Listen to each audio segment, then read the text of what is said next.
Welcome back to Mik'd. Today is Wednesday, April 6th. Big day. LSU Pro Day. LSU takes care of business last night, which we all anticipated that. We hoped that they would have beaten Grambling. If they did not beat Grambling today, we had a lot bigger issues. They beat Grambling. Talk a little bit about that. Really not too much. The star of the show last night, in my mind, is Kate Beloso. My man showed back up. Got a little opposite field line drive single out. He told me, we were talking a little bit this morning. He's like, man, that was my favorite backside line drive out I've ever done. I was like, hey, I love backside line drives. So welcome back. Still going to be an uphill climb. I know it's a tough. Injuries are always hard, but it was good to see him back in the lineup. Hopefully, he gives a little bit more of an emotional lift to the team. Yeah. We have Patrick Queen in studio, coming in with him and Clay Moffitt. Clay Moffitt is the son of Tommy Moffitt, but he's a financial advisor, but also Why does he do it like that? Because he trains. He still trains Patrick Queen. Like, he doesn't want to get into the family business of training. So he said he knows that he's educated, trains all these guys. Him and PQ are friends. They're coming in, have a little conversation about Patrick Queen's a baseball fan, played high school baseball, which is great. He is. Which is awesome. So you can get into that, get into the pro day, because that's kind of where he made all of his money, was at LSU's pro day. Showed out, put up some outrageous numbers, talk about, he's actually at pro day right now, and he's going to come straight from there. So we talk about what he saw with the guys at pro day now. We're going to have a video call with Jordy, who is also at pro day, and I think the videos are going to work. They work. Right, Floyd? They work. We tested it. We tested it. We retested again.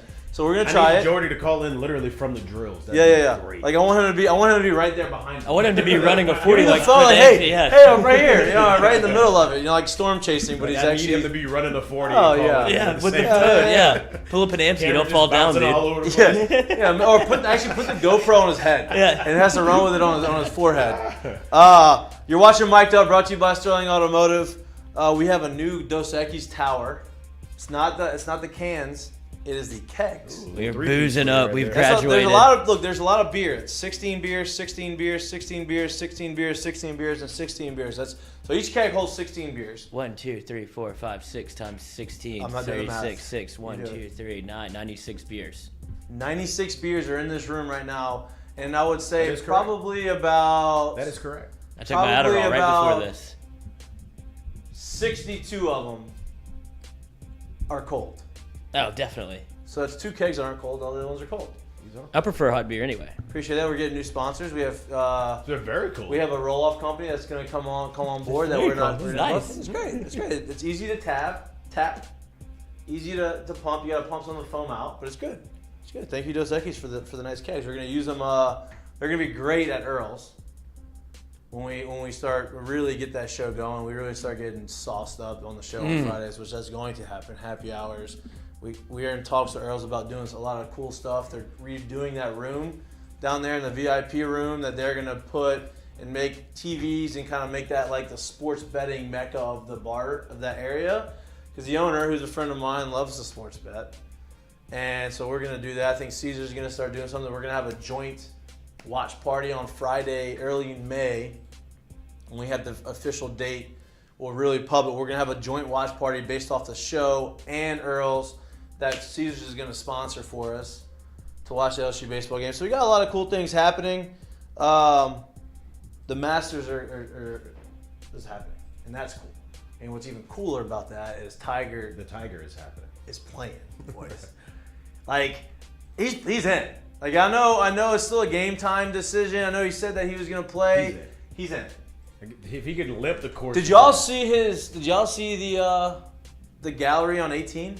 Apparently, on it was ridiculous on his first practice. It looked like he was playing 18 on Sunday. It was crazy. It was unbelievable. My buddy is there. He's went to the practice rounds. He's like, I've been blessed, but with this practice round, who's your buddy? Tyler Leday. Okay. Stud golfer. I was waiting for him to say Sean. I thought he was talking to Sean about Sean. Me and Chico have been going back and forth. Yeah.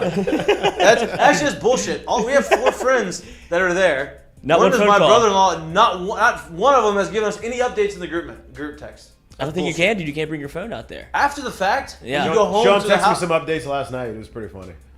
I'll have to reach out to my new best friend. I need to get some. Sean, I hope you're having a blast, buddy. I need to text him. I'm gonna text him. He couldn't stop telling me about the grass. I'm like, Sean. Yes. Well, that's. I mean, it's grass and I was messing with it because apparently, like, I've always heard like it's like beautiful, like crazy beautiful. I mean, Maneri would be. But I was Maneri messing with him because because I'm like, Sean, why are you texting me this? You literally have played baseball your entire life. Like you've seen great, well manicured field. Like why right. Why are you telling me this? He couldn't stop laughing at it. Though. Yeah, it's like the major league quotes. Like, the biggest patch of grass I've ever seen is one we get to play on every day. Oh. 1,000 to win. Say that again? For Tiger Woods to win the Masters? Plus 5,000. Plus 5,000. I put a futures on Sam Burns. What is he? I'm probably gonna put a future on. He was at plus. What was he? He was at somewhere. 38. So he got him. What'd you get Sam Burns at? Plus 4,000. 5. I thought it was Wow. 5. You know what I got Sam Burns at? 38. Plus 3,500. Oh, they're betting on him, boys. Money is coming in on Money's Sam coming in Burns. on Samuel. baby. That's Damn. Louisiana coming in. Yeah. Good for I don't him. know, dude. He's the 11th ranked golfer in the world. He's got a chance. Let's like. It wasn't that Realize- long. It wasn't that long ago that you got him for 5 either, right? Yeah, last week whenever we had him let's on the show, realize live like he's bet an when he was actual here. legitimate Golfer. world-class golfer. He's not just like hey, I'm a local guy from Louisiana. I went to LSU. Like, let me get my I'm a scratch golfer. No, this guy is a 11th rated Like ranked elite. golfer in the entire world, right? And he's hot. He's one of the hotter golfers on tour. I put a futures in. I'm gonna win some money because he's gonna win. That's end of the show. There's a little more Sam Burns talk, and I'll talk a little bit about why. But I have a futures in on him. You have a futures in on him. I think I'll put a little futures in. I wish I could bet Barstool Sportsbook, which I know I need to get out of it. But Barstool Sportsbook does not let you bet on guys making the cut.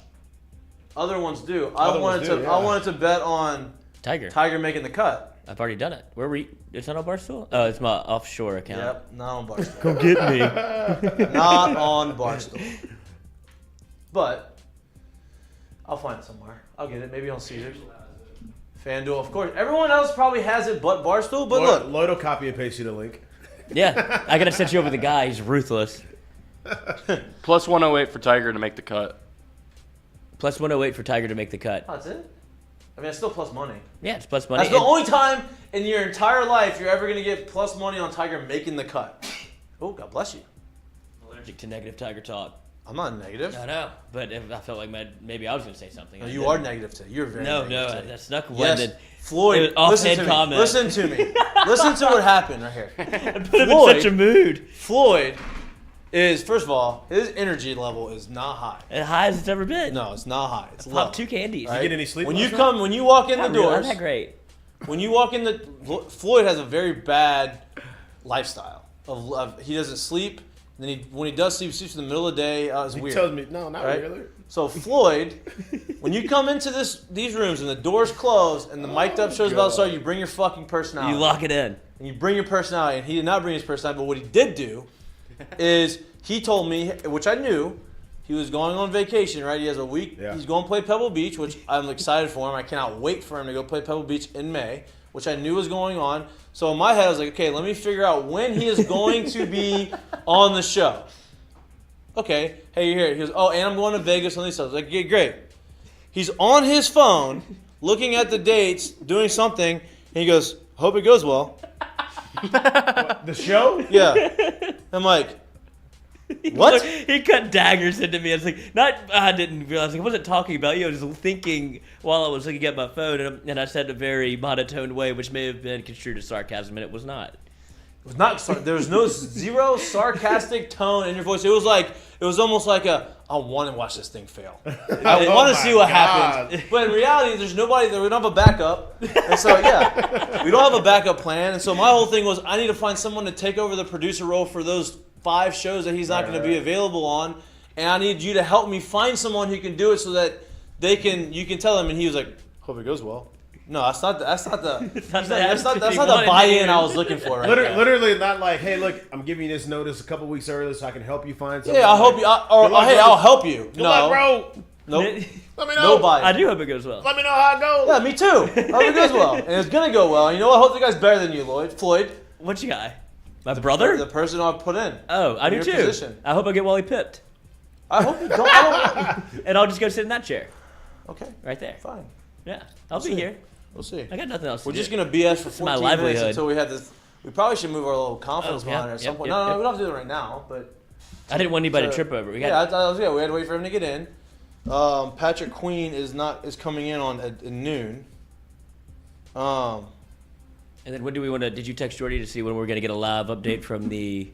Just give you a time. I told him 11:30. Okay. So, I'm looking at right now. I said 11:30 where he said yes. So, looks like we're doing it at 11:30. So we have 14 minutes of BS. Let's go back. Let's go down some of the little more half-ass headlines that we're really not going to talk much about. We talked a little about basketball. Congratulations to Kansas for winning. Bill Self for having 5 level 1 violations and still being able to win national championships. And LSU's head coach never got to coach. Didn't get to coach in the NCAA tournament one year because of allegedly having him. Now that he finally got him, then he got fired. But the guy has 5 of them. He's a good tactician, though. What did Will Wade have? 7? 7. 7. So 2 more. So I guess that's the cutoff. Yeah. You have to get to 7 violations before plus 5. You got to get over 5. over 5. Okay, over 5. You have to. 5 Let's is say the line. 5.5. 5.5. So Over the line at being fired. Over. The line of being fired of having a level 1 violations is 5.5. So at 5, you're good. No problems. You can still coach. You can still be very revered. No suspensions. No suspensions. You can be revered in the basketball industry. You don't lose a single dollar. Don't lose $1 single dollar. Make You probably more actually, money. You have a lifetime contract. Yes. You get more money after it because, hey, you know what? Not only are you cheating well, you have everybody fooled. Lessons to all coaches. 5.5 is the line. 5.5 is the Stay line. under. So Will Wade If it's gets not a 5-star, don't risk it. Will Wade gets to 7, and Will Wade's now he's chilling on his couch trying to find a job somewhere because 7 was too many. 5? We can do it. Hey, maybe like we talked about it. Maybe the illegal recruiting got a little sloppy. You should have known 5 was the cutoff. Hey, Bill Self's got 5. I can't go any more than 5, or I'm gone. And if I say 5, maybe I get a lifetime contract at LSU, and we have a whole team left and whatever. But look, congratulations to Kansas. They were a good team. Nobody really paid attention to them. They're very good. They're a number 1 seed for a reason. But, like, they played some very weird time games in the tournaments. Like, it was almost like I forgot they were in the tournament. You know what I mean? Like, they were like a forgotten 1 seed, which is very weird. Kind of forgot them through the year, too. Were they a 1 seed or a 2 seed? One seed. They're a 1 seed, right? they were Yeah. 1 seed. They were like a forgotten 1 seed, which is kind of weird. Like, how do you forget a 1 seed? But we did. They won. Your boy, Dougie Fresh, is in the transfer portal. Coming to LSU. No. Let's get Parker Edwards and Dougie on the same squad. Oh, yeah. They keep saying that everybody's gone. Are walk-ons still on the team? I think so. Well, I All mean, the Parker, walk-ons still on the team say, hey, Parker Edwards, he lit it up in the PMAC one time. You know what I mean? Like 7 threes. He scored 20-something points. No, I think it was 6 threes, but he had I think he got 21 points in like 10 minutes or Well, that something. was like, 2 years ago? 3 years ago? Yeah, we was 2 at years Southeastern. ago. Yeah. Yeah, Actually, was at that game. I remember that. Yeah, it was crazy. He got a standing ovation from the crowd. Yeah, I remember Then he that. got He got half a scholarship from walk-ons. half a scholarship. I don't think he got like the full gander. Right? I don't know. You don't know. You literally know no numbers. You mean all else strictly assumption. Hey, look at Lloyd. That's Lloyd's like, unbelievable. I don't know. Hope That's it goes well false. for him. We don't It goes well for him. We don't bring false information up on the show. Okay. I like to blur the line. Only truth. We're not breaking news show, but we did break some news. We did break some news. This is double down on it's breaking coming news. down To the wire. To the wire right now. Listen, and we had Jordy had A source. a source, a great source, on with like basically an exclusive. He hadn't really had much of an interview other than that. Then he comes in here, says that he expects him to play. He being stepfather of Zion. So we already said last week that we expected him to play from our source. And then a pretty good source comes in and talks to Jordy and says that he's going to play, or he expects him to play. The Pelicans are in the play-in. Lakers are out of the play-in With a good pick. with a good pick. I mean, you put him in there. You say he built some goodwill within the city because apparently they say he still wants to play in New Orleans. They say he's happy there. He built some goodwill. He goes and plays. They go ahead and win. They make a little bit of a mini run in the postseason. Not saying make a deep run, but like maybe they make it to the first round, and they play in their first round matchup. They win a game or two. Hey, completely unrelated to the professional side. Was he at the Duke game in the Final Four? Did they show him at all? Anywhere? In the arena? Zion? Oh, Yeah. I don't know. Was he there? I look. I didn't watch the game. I so don't saw. know. I saw only like really the second half. I think he was with the. I think he. Were they Or on was the he road? on the road? I think they were on the road. So I think he was with them. Yeah. But he was. Yeah, They're on the Emerson. road, so that makes sense. They, Yeah, they yeah. wouldn't be home. They're probably during that time anyway. And then they wouldn't because there's Usually when you basketball have to play, like yeah. because you knew the Final Four was going to be in New Orleans, so they probably Oh, yeah, just schedule sure. around it. Yeah, they don't let you have fun. And then Lee tried to get a ticket. But it for- wasn't. But at the same time, it wasn't even in their arena too. So it's not completely out of the realm of them being home. True. Like they don't. I mean, they could have not been playing on it. You know what I mean? But they Like, also, yeah, I don't Sunday think they game wanted at to. home. I don't Yeah, think they yeah. wanted to take. Yeah, maybe. Who knows? My Yeah, point is, they're they on could the be playing road. a Sunday game you don't at want home. to compete against yourself, Right. if you're the No, They're on I the road. agree. I'm just saying. They're on the road. He Yeah. wasn't there. They're coming back tomorrow. I think. You should know. Text your sources.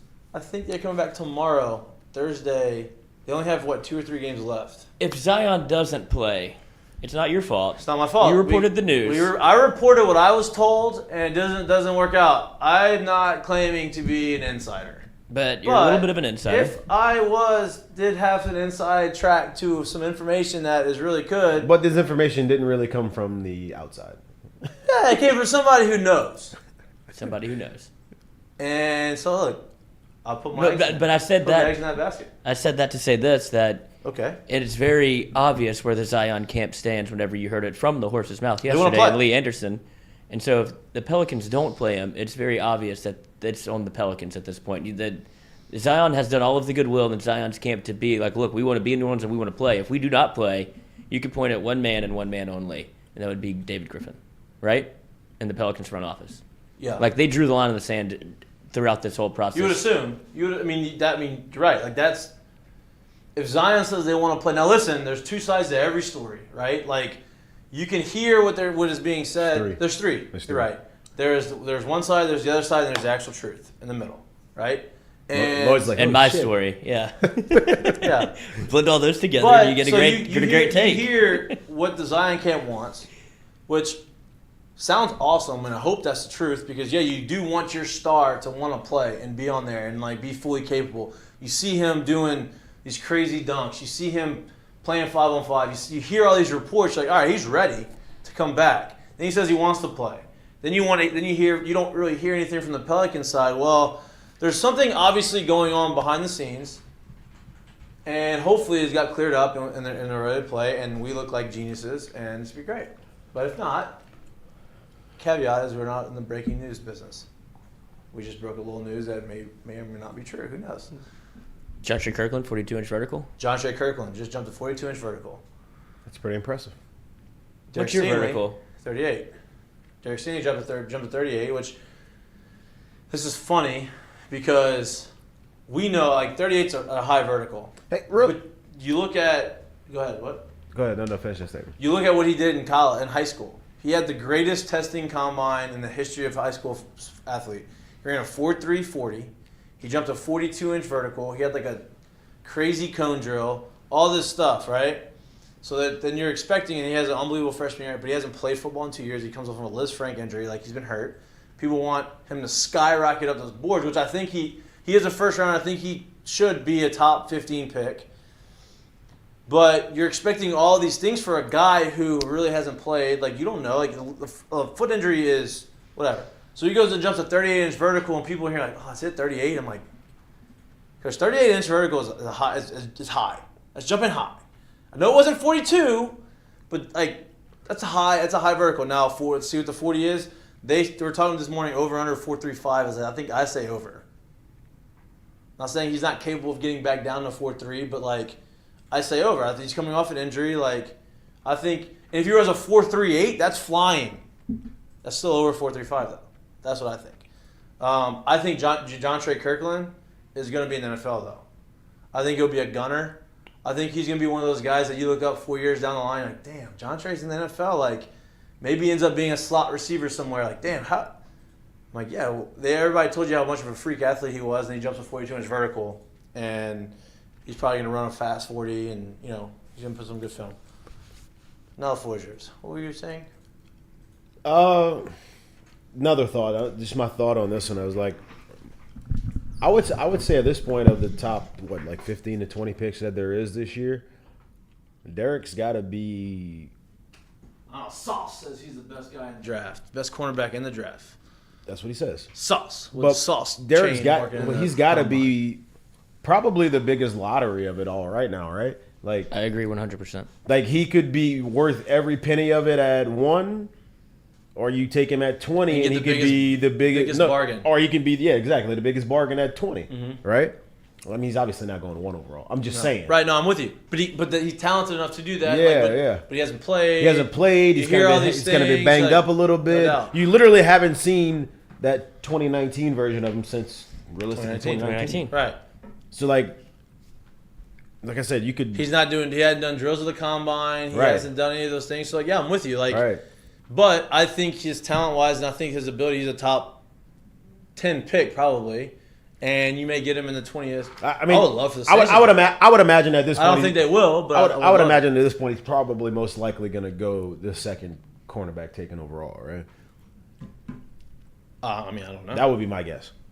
I'm just guessing. Yeah, my stance was if he popped at the combine that he could maybe overtake Sauce, and I still think he has a 38-inch But he didn't do vertical. much. He didn't do anything. He didn't. Really I mean the pro day today was what I meant by the combine. No. Yeah. But the only reason I say that is because, like I said, like that's a premium position, right? Mm-hmm. I'm only saying that just because of what the other guys put on tape over the last year and a half or whatever, and Derek hasn't really played over the last year and a half. So I would only guess, unless whatever he does here is just blowing everything out of the water, that they're just going to take more of the for sure thing right now, if you want to call it that, right? Yeah, I would say that Sauce, because, I mean, a lot of people, what do you say, look at the tape? Like, Sauce has put out more tape than Derek Stingley, but I don't know why I'm dying on this hill. Sorry. But no, but Patrick Queen texted me to the word. He asked what floor we were on. I was like, a coach, we're Ground floor, baby. Oh, he's a big time NFL guy now. We got an office building. Hey, tell him, This ain't a studio. For sure. You should just tell him, hey, there's 4 steps. You just walk on up.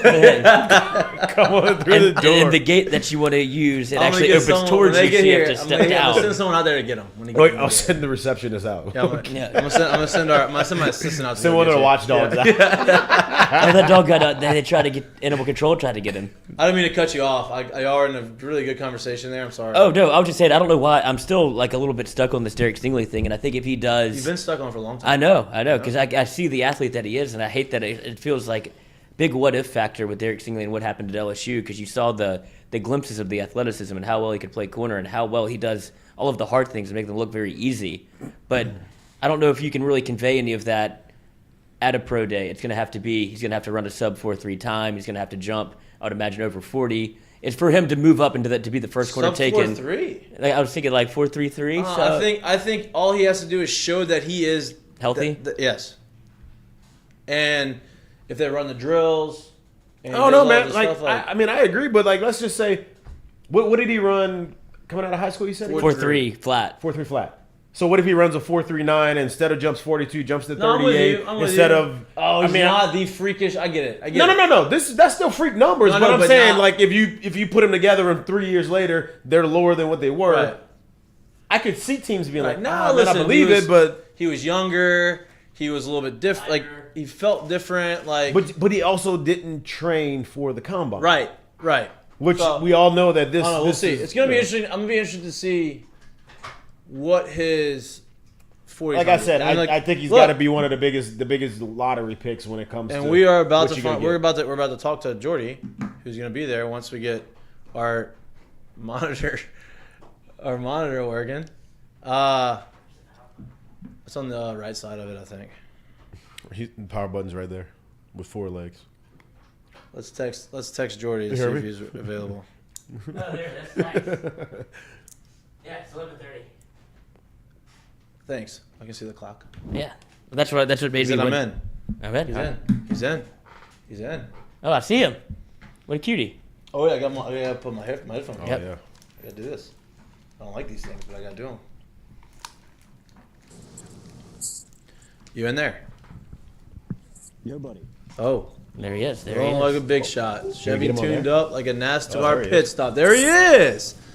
What's up, Look Coach? at him. How we doing? Oh, they got him up top. Oh, we got the Yeah. eagle. We got the View. eagle eye. We got the eagle eye. He went just for the lighting. Look at the lighting on this guy. Great lighting. Great hat. Great hat. Great hat. Representing. Can you hear us? Can you hear me? I can hear you. Bark twice if you're in Milwaukee. Well, I can't I'm hear fucking you. with you boys. I'm talking. He did it. I like that. He's there. He's there. I like that. Tell me what you see, Hey, Coach. look, hey, fellas, I'm about to put y'all on live here. Look at this. Stingley is taking the line to run his Wow. second 40. Oh, here we Can go. you see him? That's What right a- on what cue a- right there what for a what we've been time. talking about. We're just talking Can about you that. see Look at him? this. Yeah. You're getting a live view at His Derek first, Stingley running his 40. What was his first? His first time was 4.37. 4.37. Let's go. And he So jumped- 4.3. And he jumped 38. Here we go. Jump 30. Here you go. Dude, this is Mark. this is This is a gold. nice 20-yard view right here. Look This at is this. gold. Look at this. Breathe. No shirt. Of course. Of course, you gotta go Aerodynamic. naked. You gotta go naked. He's too. off. He's off. Good start. It was a good start. It was a great start. It's 40 is all about the start. Great start. You got the live. see. You got the live view here. That was excellent. This is great. Great camera work, What too. timing? Great I mean, the camera timing work. was You're unbelievable You're right there. inexperienced. You're experienced at this. You know what you're doing. They are. They're about to flash. He ran 4.44 there. 4.44. All right, 4.38. 4.37. Is that unofficial or is it official? How's that work in the pro day? It looks like they got him on the laser time. So I don't know if that's 4.44. official. But Listen. Or 4.44 is 4.37. his worst. I mean, that's flying, people. I don't know if y'all realize that, but 4.44 is flying. he had a 10.2 broad jump. That's good. He had 38-inch vertical, and he had 4.37 was his best 40 time. All right. I don't think that hurts his stock, right? Would you agree?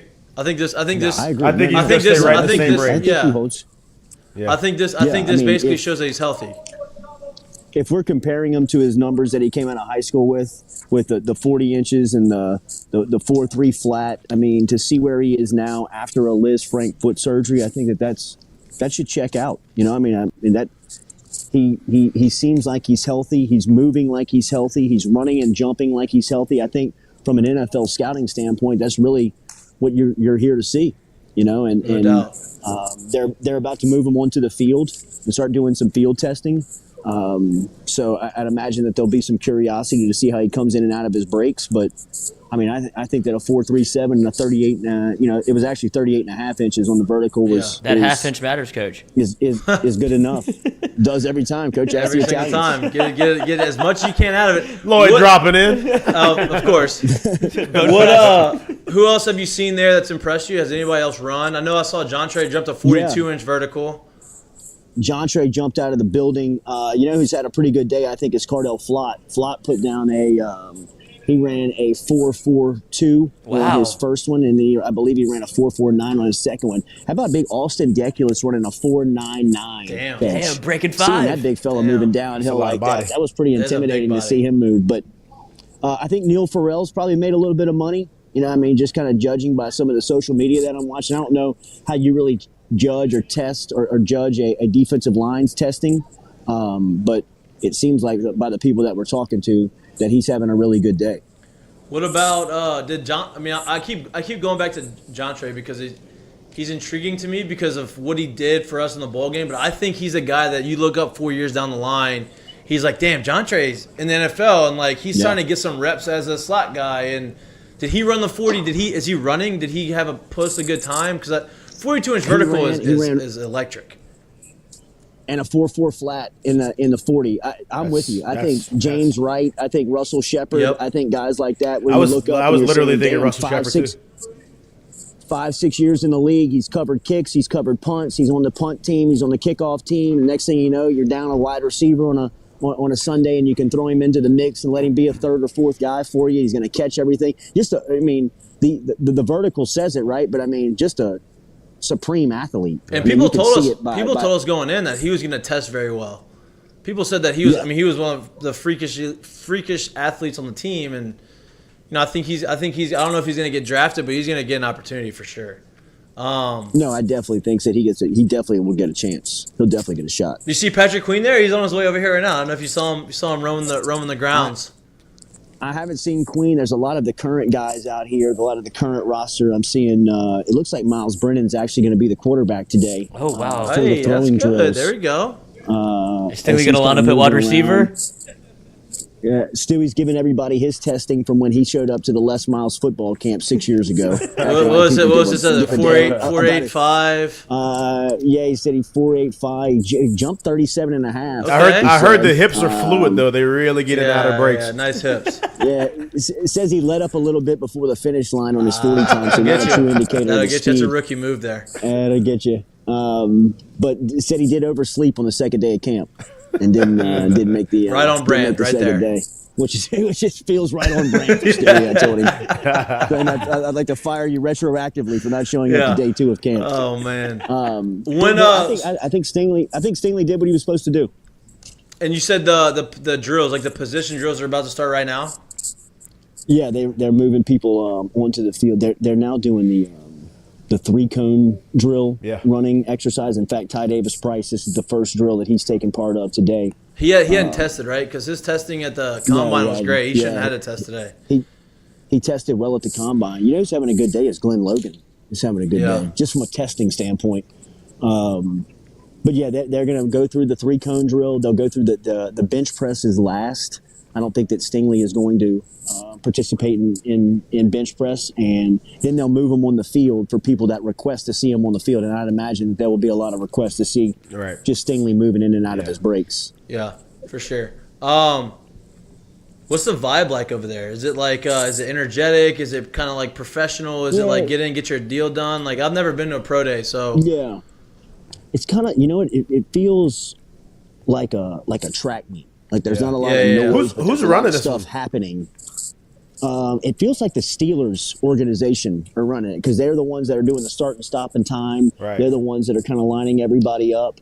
For me, it's so funny. It seems like I was just about to say, for me, it's so funny to see one of these days going on without the presence of a Tommy Moffitt and stuff like that. So I was wondering that, Mitch, it is strange to be in here without Moffitt. Yeah, I mean, because 100%. all of these pro days have always been, the background noise has always been him yelling and screaming on reps, on bench press, or telling people to run faster, or telling people to stretch. I mean, you could always hear his voice in the background of this event, and now it's not sterile, but it's definitely it's definitely low key. Yeah. Well, hey, I appreciate you. I know you probably want to get back there and do some stuff and see it, but I appreciate you coming in and talking with us because this is, we got a live view of Stingley taking off on his 40. That's legit. Appreciate that. That's good. That's good camera work there by you too, by the way. Great camera work. On it, boys. That's anticipation. How'd Stingley look with the shirt off? Oh, he looks great. He looks chiseled. Looks like a piece of granite. That's what I thought. There you go. He knows it, Coach. I mean, he's had the shirt off since he's shown up. He knows. He knows. Is he a shorts or is it tights? Is it like is he really showing everything out or what? He's going loose short, but then when it's time to test, he's dropped down to the tights. Keep it warm. Yeah, right. Shrinkage. Passing all the tests today. Lloyd here. nice high ass. That's what they look like, right? That's what they look at. A little high ass. That's exactly right. Yeah. Great ass. Yeah, great ass. Jared, stand up for us. Sorry, I turned around and I said that. All right, dude. We're gonna let you go. I appreciate it. Thank you. No problem. I'll see you. Video calls do work. There we go. They work. We're good. That was fine. We got the. That was great timing. That was like very pro right there. That was great timing. That was very lucky. Some would What's that? say. It's on Twitter too. Boom. Ooh. We got live cutting. Look, we are evolving over here, boys. We are evolving. What a great Beautiful. timing. Look, this is. Believe it or not, Look at Lloyd feeling himself. Look at him right now. I can't hear Leon's Chest all beat that's poking out and bumping. everything. Check him out right now. I hope it goes well. Believe it or not, we did not know the schedule of the testing. So we called him out of pure just Let's do want it. an update. And we called him and he was about to run. Like I'm talking about, that was simultaneous. Yes. We got Wow. the second one. You're looking at a live look in here of Derek Stingley off the line. That's like hey, we're getting ready for the Masters. That was a Masters comment. It Right was. there. That was right. He's a little flyer lie here out the rough. Flyer line. Let's see. It seems like he's grabbed the 8. Oh, he's going back for the 7. Having a conversation with his caddy. They don't like it. They don't like it. Speaking of the Masters, look at this picture Jackie put in here. This is the practice round, dude. That's the 18th.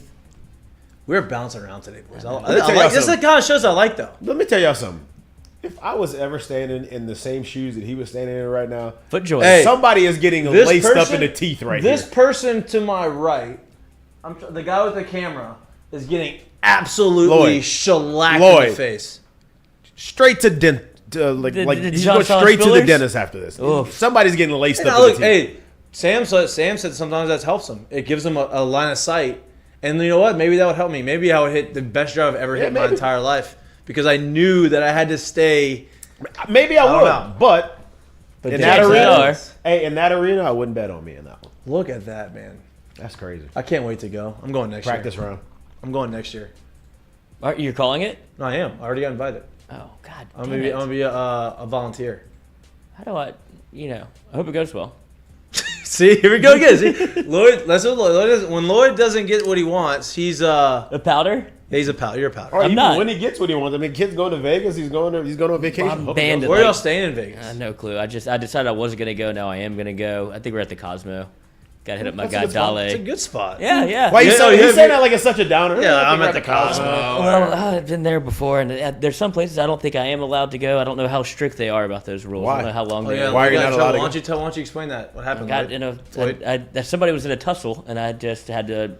It's never separate Lloyd's them. fault. Lloyd always I learned that from you. Wait, you started fighting in one of these Lloyd is places? a big No. bite the bullet guy. Let me be the fall guy. Yeah. Floyd's the fall guy, I took a fall, and he takes it graciously. It's unbelievable. and then they kicked me out. But I went back anyway the next day to the sports book to watch LSU play. We rented it out, so I was like, well, I'm not gonna miss that. They drug you out by your pants again? Yes, yeah, that's with the dead fish. Take me out. By your belt loops? I bought an LVPD hat, threw it on, and skirted on into the sports book. There's a picture of me somewhere. And then I Lloyd's wore gonna it. come back. Lloyd's gonna come back with no mullet, no mustache, like Tattoo. high and tight haircut, so that nobody recognizes him. New ID. Yeah, He's coming back right here. new guy. Yeah. Put $1 in, want a car. Put $1 in, want a car. I get it. Oh we my got it. God. We got it. I'll Want win. a car. All in. That's gonna be Mr. Papa Giorgio. What is that? What is this? Vegas vacation. Oh, I'm not big on those. Okay. Yeah, family vacation. I don't. Not the family one, just the Vegas. I only watched the Vegas and the Christmas. The only two I've ever yeah, seen. National You know how Lampoons. Lloyd is with the movies. Come on. Yeah, I know. I don't know. That's a little too tame for me. What do you mean? That's like a classic, like funny, like everybody's seen it. Yeah, I missed those. Like I missed a bunch of the Lampoons. I'm in the you know where I just liked it too. The Yeah. Christmas Vacation is one of my favorite ones. That's funny. There's a bunch of funny moments in that one. And Vegas Vacation has some funny moments in there as well. I'll give them another try. Have you watched them? I've seen like bits and pieces on TV. Yeah, you gotta watch the whole thing. Yeah. Chevy Chase is great. I think he's a bad guy. I think he's a bad. Doesn't mean he's a True. good actor. It's a bit of the Jeez. Yeah, that's true. You got to I mean- respect the craft. I mean, let's not cancel him. Look, he may be a terrible human being. I don't know anything about his personal life. You got to separate art from the As artist. far as him in those movies, he was great. We'll It's see. funny. I'll see That if was he great. passed the test of time. Say that again, Lloyd. You got to do what? Separate the art from the artist. God, that's a great quote. A lot of people don't understand that. I know. It's real. Michael real. Jackson. It's real. Yeah. A lot of See, people don't bad understand person. that. Bad. Well, Or maybe Or not. not. I Or think maybe a he little got smear friends with that campaign. person. You know, there's. I know one thing is not debatable. His artwork. that's right. That's right. O.J. Simpson, Okay. Just because you like OJ, just because he's your friends, you met him. great golfer. It's a bit of a slice. Speaking of OJ, Has he ever tweeted about you? No, we just took a picture together. how about OJ? OJ's been in the news recently. I know that's what made me think of it. He's For got girls sneaking the- into his room. Yeah, waking him up, but it was the daughter of the girl that he allegedly did not kill.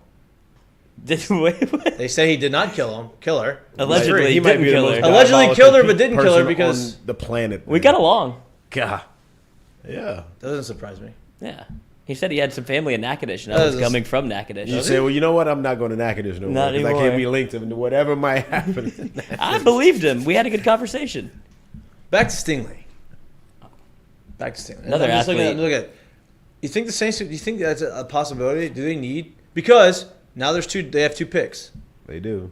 They have two picks, 16 and 19. We need Which them I'm both. kind of confused at the We trade. need them both on offense. I'm kind of confused. Like you draft an offensive tackle Wait, why are you so confused at it? What are you confused about? because I just don't understand. Like, I know you gained an extra first rounder, but you gave away your first rounder for the future.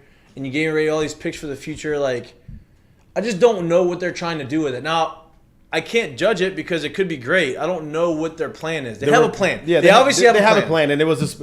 I mean, you've heard the reports about it. And Nick Underhill was in this morning. Did y'all talk about that? Yes. You heard the reports about it, right? What? Basically, the reports about it were saying that they were basically trying to get in front of what people think were the Chargers. Yeah, because of the offensive tackle. You grab the tackle. Right.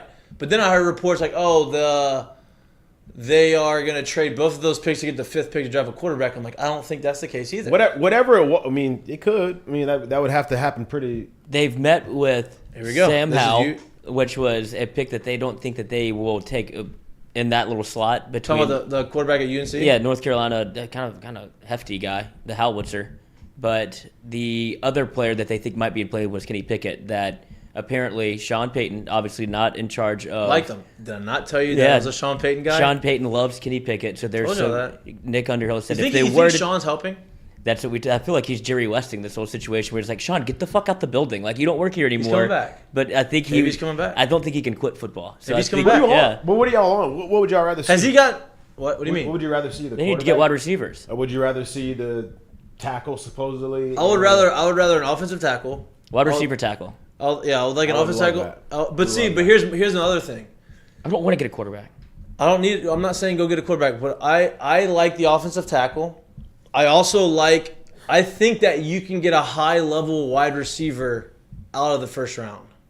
Especially how advanced... No. You 100% can. And so, especially with how advanced receivers are coming in, we talked about this, the way how they come out. Like, I think that you're able to find someone... So maybe not spend the 19th pick on... Unless you have somebody that fell down there that's like a Justin Jefferson type or a Jamar Chase type or someone who, like, instantly you know. I'm telling you right now, dude, like, I'm just thinking about that offense. With what they have there, when you have Jameis with a big arm, when you have a ridiculous who apparently is motivated back in the building and is going to be healthy, Michael Thomas taking care of everything intermediate. How much would you love to see Chris Olave running around? I know, I'm with you. But my point is we can sit here and talk about what's there in a second, but like you give that opportunity for somebody, man, I'm taking that, man. I mean, look, it's Ohio State. New Orleans is Ohio State, and then both of them. That's all they do is they get Ohio State guys to come down to New Orleans. So maybe that's what they're doing. Who's gonna play? Who are defensive backs? Like who are cornerbacks? I guess Roby, Lattimore. So I guess you don't need to go get another cornerback. No, not necessarily. I guess you don't need to go get a high level cornerback. You don't really need to get a new defensive lineman. Another thing that Nick Underhill was like stressing was. He understands that Tyrann Mathieu was in the building, but before I say what I was about to say, he said that the Saints, that would fix a lot of their woes on what they could draft, because if you're able to draft or if you're able to take Tyrann Mathieu and get him as a free agent, it fixes a hole to where you don't have to draft either a corner or a safety. You have enough money to get him? That was the caveat. There's not enough. They were apparently very far apart on what they wanted to offer. Yeah, but apparently also, but the reports on him are also he's not necessarily trying to. Obviously, he has probably a baseline number where he wants to get to. But apparently he's not like trying to break the bank right now either. I get that. That helps. It was around the. That helps if the pieces are right around. What's the consensus though? Do we think that? I don't think he's coming to New Orleans. You don't think he's coming to New Orleans? Do you think? I don't think it's at the top of that, but I don't. But he doesn't make that. He doesn't make, bro. I mean, he doesn't make that visit if everybody's talking Tampa. I think everybody thinks he's going to Tampa because Todd Bowles, his fiance is Todd Bowles' dad. No. I mean, daughter. His fiance is his daughter. Yeah, but here's the thing. I agree. Look, I agree, which is fine. But I'm just saying, like, this isn't NFL free agency isn't college. Recruiting. Like, you don't just take visits all over the place. No like, doubt. He's not taking that visit for no reason. I'm with you. So, like, I don't think it ain't out of the question. I'm not saying it's out of the question. I just don't see him coming. They met for 90 minutes, and he got some free gear for his kids. That's what we were kind of. That's what Nick Underhill was saying. Like, it wasn't a very long meeting. They left with a bunch of swag for the kids and his nephew. I mean, why would he need to meet for long? I would love to. There's still a meeting. I think I'm gonna meet. I think I'm gonna get a Tyrann. He doesn't need to do any of that, dude. Saints Tyrann 7 jersey. I agree. Literally. I'm gonna get a Saints Tyrann Mathieu jersey, even if he's not here. I think we all. Yeah, that would be awesome. He's revered everywhere. Like, he doesn't need to go grab Saints fan base at any kind of way. I mean, we can't really say if it's a win or a loss in that trade either, though, right? Like, I know we're talking about Tyrann right now, but like, You won't know until the You can't play, know. the picks, You can't know. the You ball can't is tipped. I would love to see Tyrann here. I just don't think he's gonna come. I don't think. I will say this: I do think they also did it too because the roster that the Saints have right now is still way closer to a win now roster than it is a build. So it's like, hey, we can get 2 players now to help us now, as opposed to 2 for next year to help us like, why not? To put a bow on the Tyrann a bow on conversation, it. he said Nick Underhill, who was in here, You Saints love putting Insider. bows on I things. do. But there's really never a bow that we do. I know, exactly. I like to keep it going. That's but he said that if Tyrann Mathieu, this is very obvious, but he said it would be like the way that Quan Alexander is treated in New Orleans. He's like, I couldn't imagine what they would do for Tyrann. He's like, it would be Quan's treated like the God incarnate, just because of the Louisiana ties and him playing at LSU. He's like, if Tyrann came, I couldn't imagine what it would do for the fan base. I wish the Saints would have traded their entire draft to get Joe Burrow. Do you remember in his junior year whenever Ricky Williams it again? That would have been worth it. That would have been worth it, Ricky Williams. That would have been worth it, right? throw Drew Brees in there? I mean, that would have been worth the Ricky Williams trade. Like, hey, I'm going to trade. You know what? I would, to be honest with you, trading that draft and half of the next draft probably would have been worth it. I mean, I agree. I mean, he's a stud. Do you I'm remember? just thinking about it now. How crazy is timing is everything. Like imagine Ricky being in this year's draft with the mindset, the everything he did with unbelievable. weed and everything. He'd be like the cutting 90s, edge right now. The 90s, the way the receivers are, He'd be a hero. He'd be like, God, this guy's great. He's a Got it all renaissance man. figured out. the way the receivers are being revered in the NFL are the same way the running backs were in the 90s. Oh yeah. It was all about running backs, all about this, all about that, and now it's like, whoa. Wait a second. We can get running back in the trying to pay 6th you? round. You only get to give him the ball trying to 15 fill times. you. What do you Yeah. mean? You're gonna be here for 3. Yeah, you're gonna run the rock 25 times a game and for 4 years, and that's it. I would love for one team to just go all the way back to old school football. Like get in the eye and let's just pound it 40 times. wing tee. Yeah, just do it the Mike Ditka way and just see what happens. Or do I that, guess the Titans are They kind of did do doing that. that. They tried to have do that with when the Buffalo and New England game. When Oh went yeah, they about threw it 3 times. Yeah, 3 times. Yeah, 3 times. Imagine that for 18 weeks. Yeah, boring. under. Terrible. In Terrible. especially imagine that in like great weather and or like indoor places. Yeah, in New Orleans in the dome. Like, it's 3 yards of cloud of dust. What are you doing over there I was seeing the ETA to see if they're on gonna, PQ? yeah, I just want to make sure that we're out there to get them so they know where to park because our neighbor here does not like people in their. I think they're out. What? I think the neighbors are moved out. The sun's gone, so I think we got free reign of the parking Whoa. lot. Boys. Yeah, big day for Mik'd How do we know? Should we go back, knock on the door and check? People have been parking over there for like the last couple of days, and we haven't heard anything. So, sign's gone. I hope everything's Karma's okay a in bitch. there. Yeah, Karma's a bitch. Can't be assholes. can't be assholes. I mean, Came and got them. I don't know hey, if they you moved see this up. driveway? You can't use it. Can't use. I use it all the time too. Whenever I would leave. I go around. I know. I do the just loop. big spike play. You're a big spy person. I just don't You understand. and Pat McAfee. I just don't understand rules that don't need to exist. So I'm just gonna break them. I pull up my phone and as of 4 minutes ago, the NFL has put a post out on Instagram. Okay. And it is of the ground view of Stingley running the 40. Hey. 4.37. I know everybody's there. Everybody's out there. Like I know. I mean, the who's who of the NFL is in Baton Rouge right now because of Derek Stingley. And I think they realize that even the guys that aren't highly touted right now have the ability to make a huge jump, like Patrick Queen. I mean, Patrick Queen. Like Patrick Queen was a great linebacker his last year at LSU and absolutely tore up. Actually, you can go really even more. Patrick Queen, Deion Jones did the same thing. Like Quan, same thing. Like these linebackers that come out of nowhere after a year, like you have to realize that they're sitting behind all these other people. Then they finally get their opportunity. They figure it out. They ball out. They show you how athletic they are, and then like, oh man, this guy is the athleticism matches what we saw his last year on tape. It wasn't just a fluke. I was hoping to see that with Damone Clark, but Golly. I know that was a tough one.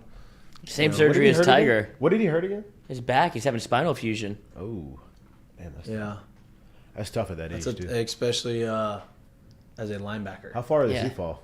I don't think he gets drafted. You won't get drafted, I don't think, which sucks, man, Yeah, because he had an unbelievable year.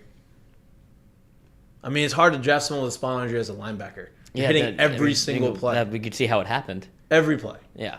Just getting crunched. And not only are you hitting, like, you're getting put in, like, back bend situations. Like, you're getting put in spots that... Hold. That's the offensive line. I know, but I feel like he has to chuck him and hold him. Not really, right? I think it happened. I think Obviously, it that's happened. The defensive linemen do that so that the linebacker can make a tackle. They got a fullback coming through. So we gotta take There's him no more on. fullbacks. Remember, that's a dead position. Unless you're There's like 4 in the NFL. unless you're the right the 320-pound guy that runs like he's 240. No, unless you're The like guy for the- is it the guy for the unless you're- Ravens? No, unless you're like 270 Richard- and you got Rickard- good hands Rickard? somehow. He went to Peabody. That guy, 300-pounder? I don't know. Jalen Richard? I don't know if he's the same guy. No, but you think running of the back guy at for Peabody. the Raiders. No, you running think back. about the Yeah. scat back. Yeah, running he back. went, he went to We're not Peabody. talking about that. This is a sports show. We're just talking. We're just bullshitting. We're just waiting for PQ to get here. We got a little 4 minutes till he's in there. Really not much sports talk going on. We can highlight the LSU baseball game, but they played Grambling. It's a 7-inning game. Like, what are we going to talk about? Why are you trying to butt that, man? It's a significant night. You get another dub. It's great. You got a dub. Get closer. You got a dub. It was supposed to be a 9-inning game. They decided to make it a 7-inning I game. saw that. Did they Like, do that in Can the we talk middle of about the this? game? Hey, can we wait? Tell me. Dude, I was about to bring up the Tulane game when we were Oh, Tulane quit. Can we just talk about this one more What was the time? score? We're beating the shit out of them. We went back to back twice in the same inning earlier in the game, and Rick Jones came out in between innings as we were about to go in, hit for the 7th, and told Maneri, like, "Hey, we have a big series this weekend. You have a big series this weekend. Y'all beat us. Can we just end it?" And Maneri walked in the dugout and was like, "Hey, we're not playing. The game's over. We won." I'm like, what? Sorry, go ahead. Can we just talk about this though? Because you already talked about Beloso, which was awesome. He's coming in on Monday. He's coming in on Monday. Oh, No, I trust Beloso. Hey, I trust wait. Beloso. Can we just talk about Travinsky with some light tower power? Coach. Oh my God. Hey, look. I'm not going to diminish it. I'm not even going to say there's no but. Those balls are demolished. Mushed. He hit 425, I think. Was that the first one or the The second one over one? the Coke sign. Like The one 425. in the gap. left center. Yeah. And then the other one was a flaming, Oh my a God. laser beam. He's got some juice. He's got- Dude. He's feeling it. You know, I think that he keeps doing that. He's gonna be in the lineup even when what's his name comes back. Kind of hard to take that bat out. Yeah, the When way he's you do hitting, that. the way he's swinging it. I mean, He had a couple pass balls last night, too. but it's a give and take. I mean, what do you want? I mean, Do I want would some defense. Do you want you got defense, but you get the exact opposite on the offensive side. Which one would you rather? At this point, LSU needs. We need to put some gloves out there. I understand, but has he made a bad play in a game that has forced runs to score? Now, maybe he could have made better plays, but is he the reason why the defense stinks? No, but it would Okay. just be nice to be. No, but I mean, it would just nice to You have and Matt like Moscone are on a the same page. stalwart. Oh, I haven't listened to that. Actually, on Twitter. Oh, I don't follow him either. But I was just gonna say, like, it would be nice to have a stalwart catcher back there, somebody that you I'm can with trust you. that can. Because I need the pitcher catcher symbiosis back. I'm with you, but at the same time, we talk about the But if we're giving it up, we might need somebody to get it back. It's true. and the pitching staff is top 4 in the league in ERA. So obviously, they are still being effective on the mound, even with him behind the plate. Now, there are some pass balls. I get it. He's not that great defensively, and like you're giving away some of the things that you get with Milazzo behind the plate. But you also get 5 home runs that he's hit, and you get more offense, and you have the ability to have them. I don't know. Not them. Not that. Definitely not them. Opposite of them, Not actually. But you get the ability to have some offense. Look, I know, and the offense isn't the issue. I get it, but it's hard to take that out, man. You have a guy hitting boombas left and right. It's hard. None of them are wall scrapers either. Also, Hey, none of them are wall scrapers. no. The only wall scraper he hit went out at like 110 miles an hour. And Cruz at one Oppo that was That's what I was 15 rows That's into what I was about to Oppo get. Like, Taco. Cruz's Oppo juice is Real. Cruz he's is not not even- insiding out. He's not It's inside not outing even- anything it's to not- get out To there. me, it's not even like the juice. It's like his willingness to just Do it. to do it over and over again. Like he has no problem saying, "All right, I'm gonna take this pitch that's here, and I'm gonna absolutely hammer it that way. I'm not gonna get happy. I'm not gonna try to pull it. I'm not gonna try literally hammer it." It's impressive. I mean, when you hit an opposite field homer as a righty, usually you have a little of this, right? Like you hit the ball Little tail. up and it fades out, and like you still drive it out. He hits balls to right center field like I saw Mikie hit balls to right center field. Like on a line, looked like a lefty pulled it. He has a very, very, very advanced college swing. Yeah, advanced swing in general. Very. That's what I'm saying. Like Yeah. for it to be in college it's like kind I of. mean, I didn't have that swing in college. It's kind of I had shocking for it develop to be that. in college. It Like- just is. Yeah, It's impressive. Also, they came out with the mid-season Golden Spikes candidates. Cruz, duh, and Barry, right? Duh. No Doty. I don't understand. Yeah. How's he not getting any love? What for is that? going on with that? I don't understand. He's leading the What- team in do you- every category but so outside of home do you only runs. get 2 a year? Like, are they expecting that to down? Like, how Like, we I don't know. Now, can he get added later? I don't know. But what are we doing? How is he not on that list? I don't know. I'm trying to look at what Like, he's why done is he this not? year. Why is he not getting talked about like he should be? He's gonna be a top 20 pick. We were told yesterday this draft coming up, as far as the MLB draft, is not super strong. for It's not position players too? For a position, but it's not a very strong position player draft. So they're talking about him being a top 20 pick. How is he not in the conversation for Player of the Year? If your other two, now look, the other two guys are unbelievable. Dylan Cruz could probably gonna go 1-1 next year. Jacob Berry's probably gonna be in the first round this year. He's batting 370 with 7 jacks. 370 is leading the team, right? I don't know. I'm looking at Baseball Reference. I'm willing to bet that's leading the team. I'm willing to bet he's leading the team in on base percentage. 455. Yep. Slugging 685. OPS 1.140. 1140. Hey, 11. Not 1.0, 1.1. Now we had this conversation. Like college is different. No, it's higher. Yeah. No, 100%. So all of that's higher. Yeah, right. It's still impressive. But still, I would, to me, just off the top of my head, how like is his thinking on about base percentage only 455 though? Hey, but listen, just my off the top say of my on. head, I'm thinking about it in college.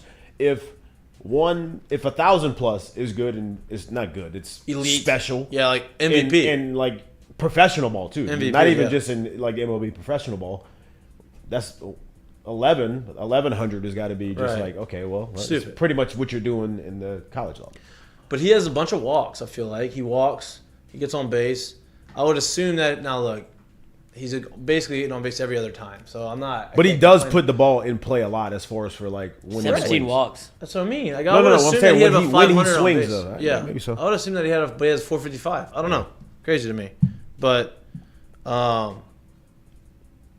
it's gonna be they're playing the dude this weekend, Duty Noble, and that is a tough play. Now the new state, I haven't been there. I was there when they had the little shacks in the outfield, which Yeah. Bush League coach. Bush, but I was in the outfield one time, and it was kind of like muggy and foggy, and the fly ball gets hit, and all these assholes open their grills up and smoke me out on center field. So I have to like make sure that this ball doesn't hit me in the face through all the smoke and fog that I have in the outfield. Did catch it. Did you turn around?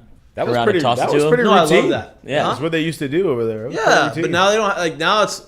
I haven't been there since they redid it, but they said it's awesome.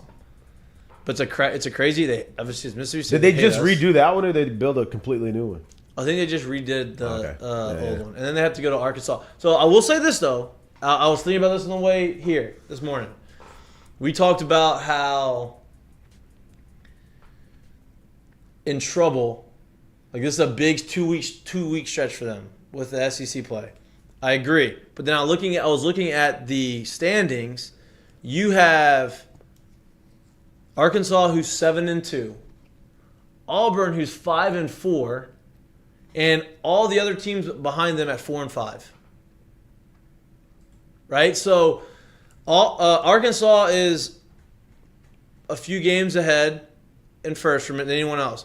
But second place is in play. Now you go and take the series from Arkansas, Which is why you're it's- back in play, which is why it's so Which important. is why But these 2 weeks are so important. you have the ability to put yourself in the driver's seat in the SEC West. It's not like you have Tennessee who's 9-0 in conference. Like you have the ability to make up ground quick, even though you're 4-5, and knowing that you haven't played your best baseball yet, which is a good position to be in. But Arkansas 7-2, and you got 2 really tough road series ahead of you, and maybe we're better on the road. I hope we're better on the road because I personally think that just puts way more emphasis on these next 2 weeks, these next 6 games. Just because, dude, like if you put yourself in a bigger hole here, I know it's just like we talked about earlier. Like you're looking on and on the season, like you started the year. If I looked at the schedule, I would have thought and hoped and would have said they're in a good spot if they win a series against A&M, if they win a series against Auburn. You lost both of those. My point to it is these next 2 weeks, you don't take care of business. We can sit here and say like, oh, these other teams are jumbled up, but it's like, hey, bro. Hey, and let's not get it twisted. It doesn't work like that in this league. Let's not. They're going to be underdogs both weeks. Yeah. Let's not expect they're not going to be favored in any of these series to win. They weren't favored in Florida. They won that series. You go 4-2 in these games, in these 2 series. I think that you have a chance to win the West. Yeah, 100%. You go 4-2, which means you take 2 out of 3 from Arkansas. That means you put yourself at 9-7. I would imagine. Is that right? No. Hey, 4-5, 4-2. I say 4-2. Yeah. So you put yourself at 8-7. 8-7. So you flip the script, right? 8-7. But you also make Arkansas would have 2 more losses. I'm about to say, I'm gonna imagine they're gonna at least drop 2. Well, yeah, they'll drop those 2. That's just taking the series. No, they'll drop those 2 unless they sweep the next week. Let's say they drop 1 more. You're sitting there pretty much in the same spot that they are. Who? Arkansas. Oh yeah, no doubt. Yeah. It's gonna flip the season. If not, it's gonna be hard for them to have a winning record in the SEC. And Arkansas just took 2 of 3 from Mississippi State. Mississippi State won the last, so they did kind of what I guess won on Sunday. They went in the midweek, so now they're going into a home game. Mississippi State doesn't have their starters. Like, they don't have their ace. I think their 2 best starters are hurt. I think so too. That's what Katie's I'm pretty been sure. saying. And so, but it's gonna come down to playing defense. Arkansas plays the best defense. Still a in the good league. team too. Yeah, great team on the road. So we'll see. Let me see what these guys are. Okay, can we go to a break? Yeah, let's go to a little break.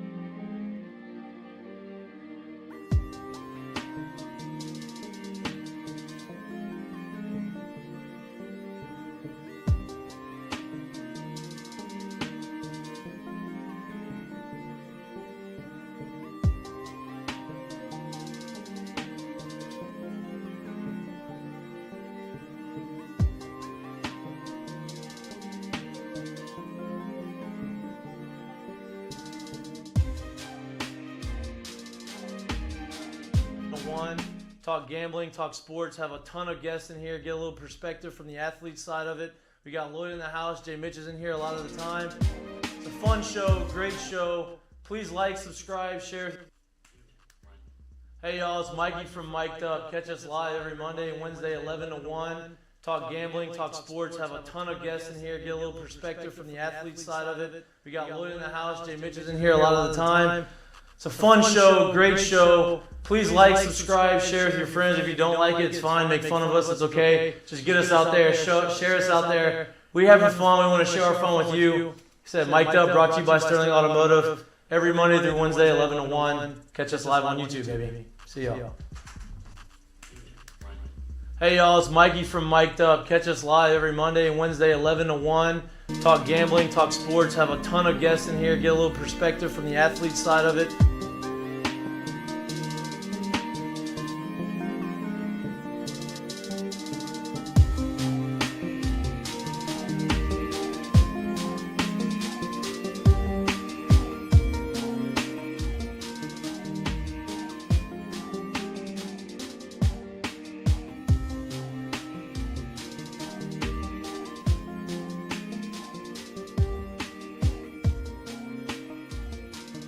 Welcome back to Mik'd Up. You like it better that way? A little countdown? I do. Instead Because of that kind of makes me feel like I'm like right back on it. Yeah. Yeah, it's all about evolving. Yeah, back in sync. synergy. Back in Synergy. sync. You're making you're working back. I have to work. Sometimes I have to Yeah. bury myself so I can dig myself out of a hole. There's not much to talk about. Talk a little bit about just keep bullshitting until the game. The ETA for Patrick Queen and Clay is 12:25. So we have another about 14 minutes of Filler. which, sorry, but Should we talk more Augusta? yeah, let's talk more Augusta. What do you want to talk about with Augusta? It starts tomorrow. It does start tomorrow. I didn't know if you would have. Speaking of Augusta, yes, we have our Masters pool. I don't know how many people have signed up yet. You need to, if you haven't, sign up. I know we talk about doing things. We are gonna push this and we're gonna post on Twitter about what the prizes are. So we just got all of our new mic'd up gear in. We are continuing to order. We're about to set up our store through the company who is making our gear, which is Talking T-shirts. So shout out to Uncle Ronnie over there at Talking T-shirts for hooking us up out in Lafayette. But the winner of the Masters pool, we have a mic'd up Adidas backpack, sick, filled with a hat and a hoodie, right? So gear. We don't really have much else to offer you. We can't. Once we get bigger sponsors, we'll have money to give you, but we ain't got that yet. We ain't got the deep pockets yet. So you get gear, which is actually sick. You saw Jordy was wearing the hat. People like the hat. The hoodies are going to be awesome. The backpack's great. That's first place. Second place gets the hoodie and the hat. Third place gets a T-shirt. Because third place, who cares about third place? But you get something. So sign up, Masters Pool, and it's a little bit different, right? So if you ever done a golf pool before, they tier it. You pick a certain amount of golfers in each tier, right? This one that Lloyd, my producer, is so graciously put on the screen for us. You have 4 golfers you pick. The first one is a first-time golfer, which I picked Sam Burns. Golfer I'm gonna tell you who I or picked. First-time Masters guy. First-time Masters. Some golfer. First-time Masters. golfer. My bad. What? First-time golfer. Like, this is his first official tournament ever, and he's playing in the What? Masters. Can you imagine if that was the case? Those odds would have to be skyrocketing. Wow. I would love to see But- what sponsorship Plus you got for 6,700,000. that. Yeah. Well, I mean, you do have former champions in there, like a Sandy Lyle, That's like yeah. a Fred Couples, who I always Sandy pick. actually played well. Was it last year? Yeah, he shot 70, and he was Yeah. kind of in the thick of it. Then he bombed to 78, and you didn't Of see course. Sandy after that. Of course. But yeah, so you have to pick a first-time Masters participant, a past champ, someone in the U.S., and what's the fourth one? International golfer. Which I think to me it's a different way to do it.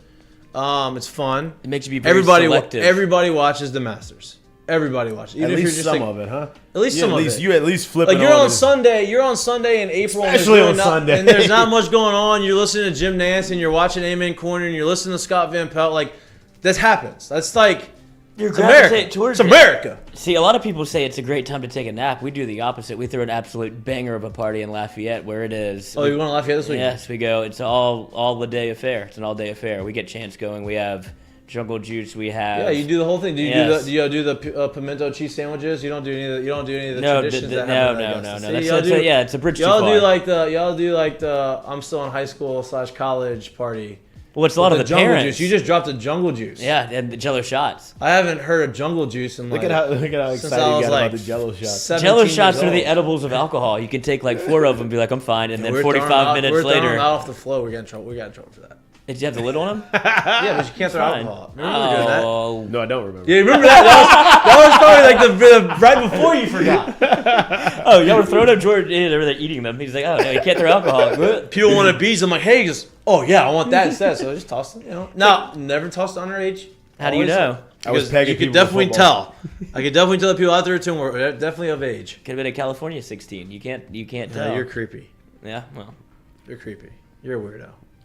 You're I don't even know The what heart I wants don't what know the what heart a California wants. 16 Lloyd, is. you're dark. Dark. Thank you, brother. Dark. Okay, let's talk Masters though.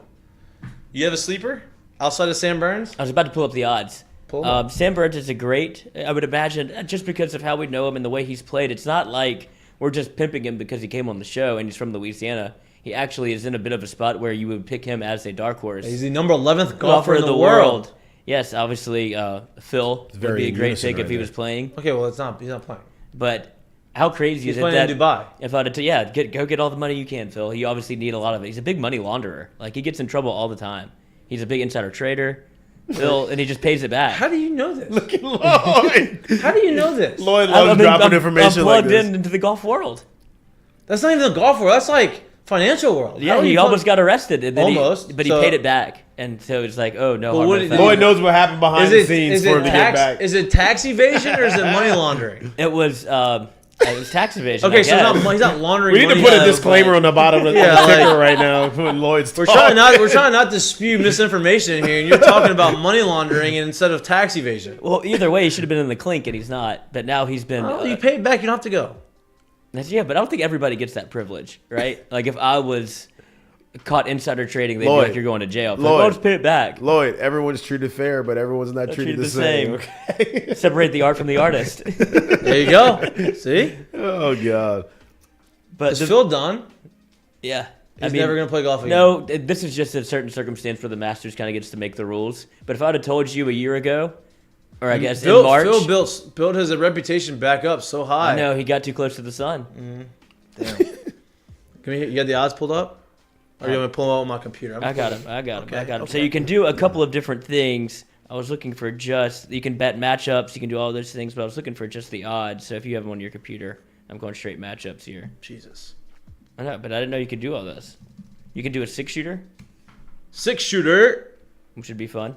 You got the odds. So you pick from a round of 6, and all 6 participants must start the rounds for the bets to stand. So shout out Dustin Johnson for not starting that one year, whenever he slipped on the stairs, got a little boozed up, fell down the steps, and then went to tee up at Augusta, tried to hit some practice balls, couldn't do it. So if that happens, you can't bet him on the 6-shooter. But for the best score of the round 1, it has John Rahm plus 300, Dustin Johnson plus 400, Will Zalatoris, skinny guy, who almost made some noise at the Masters last year and ended up in the final round against See on this, the winner. this is the odds to win the Hideki. entire Masters. That's what I was looking for. But 6-shooter is going to be a lot of fun if you want to get through this. Yeah. Like, this is a great Yeah. way to keep yourself I'm gonna put invested. a lot. I've been on a gambling hiatus. It's time to get back in there. I'm getting back in there in the Masters. I've taken a nice little. The Masters are gonna give me Nice little break. give me back. I was talking to my buddies All of your buddies that are at Augusta. back home when I was at this engagement party last weekend, and we started talking about the show, and people were giving me compliments, and I'm like, well, thanks, appreciate that, but you suck at gambling. I'm like, what do you mean I suck? How do you know? Have you seen my account? Yeah, but the picks. Like, no, you stink at it. And I'm like, well, you may be right, but I'm not going to admit that you're right. In my head, I'm thinking, like, you are right. I do stink at gambling, but I'm not admitting that you're right because I want you to think that I'm good at gambling. I was like, you don't know. I'll make all these bets on the side, and I'll put all this stuff in it. I'm going to get back in there. I'm going to get my account back to what I put in based off the Masters. I'm going to bet. I'm going to go crazy on the Masters. So what we do... Can you live bet the Masters? Like, is there, like, I'm going to bet him to birdie this certain hole? No, but that's what I was about to say. What we do at this party, that's exactly what we do. We get about a wad of 51s. That's what we do. It's so much fun. And you I'm gonna put dollar fairway, and everybody that goes against it has to put $1 up. You take the pot. So that's what we do, make or miss on Yeah. putts. We do it all day. I love that. And I lose so much money, but I'll bet on anything. I'll bet on anything. So Well, anytime the dollar's out there, I'm putting $1 down too. Wow, this is surprising. So odds to win the Masters. John Rahm is the favorite at plus 1,200. God, the golf odds are so good too, because there'll only be one winner. Justin Thomas, second, plus 1,300. Guess who the third one is? This is coming from VegasInsider.com. Third favorite to win the Masters this year. Rory. Based off of odds. Nope. Is it Bryson? Cameron Smith. Oh, Cam Smith, he just won. He's got the mullet. I know, but I mean, He can put the eyes out and of he it. hits. He drives. Doesn't he drive the shit out of it? Isn't he really long? No, he's no. not- Cameron Champ is long. Yeah, Cameron Champ. Cameron is long. Champ is very long. No, Cam Smith is the Australian. That Yeah, might be yeah, a great yeah. pick for the international Yeah. play. And we had about 10 brackets already filled out. So Dude, okay, there we good go. on us. Keep Yeah. it going. And then goes Dustin Johnson. You go all the way down. Rory's plus 1,900. he was a big pick last year to win it. Yeah. He almost didn't make the cut. Morikawa's plus 2,200. That's a great pick too. Yep. Will Zalatoris plus 3,500. That's a value pick. Sprinkle on all of them. Right under Zalatoris is Burns at 4,100 on this. Tiger Woods is plus 5,000 on this. He should be plus 10,000. But just the name carries so much weight. and everybody's gonna throw a shekel down. I'm gonna bet on Tiger. And really, I mean, think about it though. He seriously should be like plus like 10,000. He hadn't played he in 2 hasn't played years. in 1 year. Or 1 year. The last time he played at it was at Augusta. He carded a 10. And it's not like he just took. It's not like he just took a year off. Like he didn't play couldn't Augusta walk. last year. Right. though, 6 did months he? ago. He played Augusta last year. Mm-hmm. And that's when he was kind of in the mix. And then he carded a 10 on. When did he get in the wreck? March, like 18th or something like that. But it was in the middle of March because we were doing a show. So when did? So he didn't play in Augusta last year. Yes, he did. March. If he got in the wreck in March of last year. Was it 2 years ago then? Oh no, There's two Augusta. There's 2 Augustas in 1 year. Remember? Yeah, that's what it was. So he played in the fall Augusta and not the spring Augusta. He played, yes. Well, Because it if was he got one in the of them. wreck in March, he's not going to be able to play in April. See how that works? Maybe he got in May. You're the one. I don't know when he got in the wreck. Let's see what Google. Use the Google machine. Use the Google machine. Machine it. Oh, February 23rd. Was the wreck? So it was close. February 23rd was a wreck. Yep. So you weren't. You didn't. Neither one of the months you said was right. But the last time he played, 14 months ago. So over a year. over a year ago. There you go. And He he's almost back. didn't walk. I mean, I've it's impressive heard. that he's Yeah, back well, on it. yeah. I It guess wasn't. Yeah, it was like a from real people wreck. on the ground, I've heard that he is struggling to walk the course, but Yeah, is of still course. striping it. Of course. I mean, look, he gets He to the said tee. that too, though, in the interview. He said the actual swing is not a problem. He said walking the course is the Yeah, problem. but When he's it's like hilly. It's hilly. Yeah, he's like physically like it's noticeable, like his limp. You should give him a Yeah, cane. yeah, yeah. You should give him something to help him like. He could pull just up. I would carry him on my back. If You I was would a do it? caddy, I think you can do that, right? Just carry the clubs and have him hop on, like Byron Leftwich him down the field. You think? I don't know why you couldn't. They should just let him drive a golf cart. I know you're not supposed to. I know you can't. Lloyd, do it how at often do Augusta. you walk courses? Never, but I love to walk. You actually play faster. Cart's a lot of How bullshit. you know? in You the just cart. said never. Oh, but I've done it before, but it's not enough to say like I'll walk all the time. I've walked the course I've walked courses before, but I walked U Club once. Oof, I'll never do it again. U Club's a tough walk. Especially when you're not great at golf. And I and used you're to, and I chasing- used to caddy, so I walked all You're the time. chasing then. all over the place. Okay. Yeah, Hey, you're caddying Sean the senior tour. that's right. I've been hired again. He put on the bag. He sold his house to get us. We're getting a little caravan. We're Little just van. looking for a new house. Well, we'll see which one. See Nah, how he's big he looking- goes he's on the looking house. For the caravan first. Yeah. apparently. We'll see how much he's going to come back with the biggest golf bug of all time. He already has. I mean, what do you I know, mean? He already but has it. but you can't even do Yeah, anything. when out you go there. to Augusta, like you're going to come I back. just and told you play. he's literally bragging about the grass to me. Yeah. He's on the way to the bug. Do you Today's remember? Wednesday. I want to go. When We can go hit. Let's go. I Let's don't want go to to go. I want to go practice play. balls. I Let's wanna- go. Oh, I I'd wanna even- play- I'd love I wanna to play in play. 18, but like I don't have time to play in 18. That's the problem with 18. It's like 4 hours. I don't 4 hours. We can. Let's see how close we can get. We can see if we can get there What? I'm trying to think what day would be. today. Let's go right after this. I can't. I have a meeting at 2. What? Oh, let's go after that. Sponsor. I'm trying to get more money for the show. We could- so if you can you get could- paid. we And so could- Jared can get paid. Yeah. Jared's doing this out of the kindness of his heart. He's a good friend of mine. Community, man. Community. Speaking trying of, to get- need to build it. Yeah. How do we do that? Explain that. I'm gonna find out today on the golf. You've been telling me that every time. How we're gonna find out? Let's Well, find then out. I had to meet with Golden, and we got these new Yeah, graphics. but I thought, who knows how to build a community? Anybody listening knows how to build a community on YouTube. Let me know. But I was gonna tell you, you talked about the grass with Ochinko. There was a guy that went to Augusta, snapped up a divot. He like kind of reached through the barriers. Got in trouble. Got arrested. Oh, arrested. Arrested. How? Banned from Augusta for life. For some grass. Well, he's gonna plant it in his yard, which is exactly what you would want to do. But Augusta said no. What's no, the, no. what's the What is offense the on grass? What is the grass there? What do they use? I Can you don't not know. just build it the same? Can you not just get the same grass? And Well, do Tiger it? Woods has in his backyard. He got the greenskeeper from Augusta to build him a practice course. Hey, what's the? That's fucking. That's you, why. buddy. Hey. And that's why I say the only major tournament that Tiger is going to be able to win the rest of his career is Augusta. Yes, the that's how. Masters. That's how he won it in 2019. They said his course knowledge is Right. unparalleled. Like, and it's not a extremely long course. No, well, Tiger proofed it at one point and they made it longer, but then they keep doing it. They keep putting pounds and gobs of money into it to try to make it competitive, but it's not going to ever be very long. But they keep buying property all over the place. And you mentioned who the favorite was. Yep. He said that he tried to bend Tiger's ear to get tips, and he said absolutely. Oh fucking yeah, and not. he should look. And he shouldn't. He said you should go ask Justin Thomas. But the I only would person he give you talks to. absolutely nothing. if I Yeah. played the No, game. right? Chance. Like especially in golf, like no way. Because I can't control that. I can't Bro, if control. you I'm not only won that tournament 4 times, you've never won another tournament in your entire professional career. Legend. Absolute legend. like I'm not. You're not. Like I would give you competing- nothing in that tournament. I'm competing against you, but I am not like. I physically can't stop you from doing something, right? You're just competing based off of trying. I'm trying to outperform you. So why would I give you any type of advice on how to play the course better when I can't have any? I don't have any control of like making you not play. You know what I mean? Like I'm not trying to hit you like in football, or I'm not trying to strike you out like on the mound. I have no control over anything. Yeah. Unless I'm playing in your thing and I can get in your dome and swim in your brain, and make you realize that, make you choke. So no, I wouldn't give you anything. How did him and Justin Thomas become so tight? I don't know. How do any of them become tight? Tiger wasn't just telling her boys. I know. And that's like his only friend really on tour. It's Justin Thomas. How did that happen? I don't know, but they played together on the Ryder Cup or the President's Cup a little bit, and that's where they were really like bonded, I guess. And I mean, JT probably treats Tiger the same way that every golfer treats Tiger, where they're like, "Holy shit, I'm playing with Tiger Woods right now," and like lauds over him. But for some reason, he took to JT, which if you could have, I mean, yeah, what a pick. All right, we're going to take 2 seconds. I'm going to go get them. They're here. I'm going to go and set them up so I can move this monitor so it didn't step on it. Thank you. We'll be right back.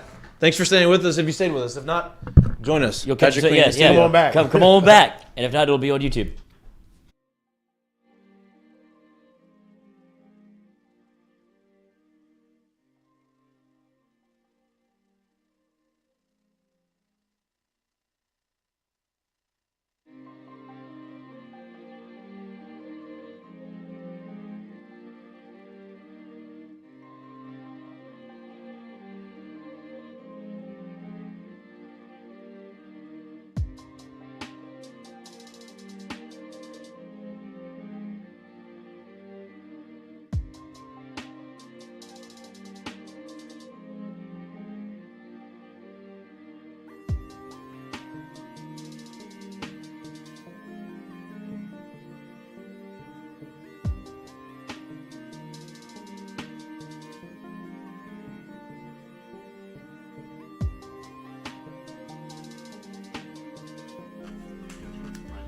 Hey y'all, it's Mikey from Mik'd. Catch us live every Monday and Wednesday, 11 to 1. Talk gambling, talk sports, have a ton of guests in here, get a little perspective from the athlete side of it. We got Lloyd in the house, Jay Mitch is in here a lot of the time. It's a fun show, great show. Please like, subscribe, share with your friends. If you don't like it, it's fine. Make fun of us, it's okay. Just get us out there, share us out there. We having fun, we want to share our fun with you. Like I said, Mik'd brought to you by Sterling Automotive. Every Monday through Wednesday, 11 to 1. Catch us live on YouTube, baby. See y'all. Hey y'all, it's Mikey from Mik'd. Catch us live every Monday and Wednesday, 11 to 1. Talk gambling, talk sports, have a ton of guests in here, get a little perspective from the athlete side of it. We got Lloyd in the house, Jay Mitch is in here a lot of the time. It's a fun show, great show. Please like, subscribe, share with your friends. If you don't like it, it's fine. Make fun of us, it's okay. Just get us out there, share us out there. We having fun, we want to share our fun with you. Like I said, Mik'd brought to you by Sterling Automotive. Every Monday through Wednesday, 11 to 1. Catch us live on YouTube, baby. See y'all. Hey y'all, it's Mikey from Mik'd. Catch us live every Monday and Wednesday, 11 to 1. Talk gambling, talk sports, have a ton of guests in here, get a little perspective from the athlete side of it. We got Lloyd in the house, Jay Mitch is in here a lot of the time. It's a fun show, great show. Please like, subscribe, share with your friends. If you don't like it, it's fine. Make fun of us, it's okay. Just get us out there, share us out there. We having fun, we want to share our fun with you. Like I said, Mik'd brought to you by Sterling Automotive. Every Monday through Wednesday, 11 to 1. Catch us live on YouTube, baby. See y'all. Hey y'all, it's Mikey from Mik'd. Catch us live every Monday and Wednesday, 11 to 1. Talk gambling, talk sports, have a ton of guests in here, get a little perspective from the athlete side of it. We got Lloyd in the house, Jay Mitch is in here a lot of the time.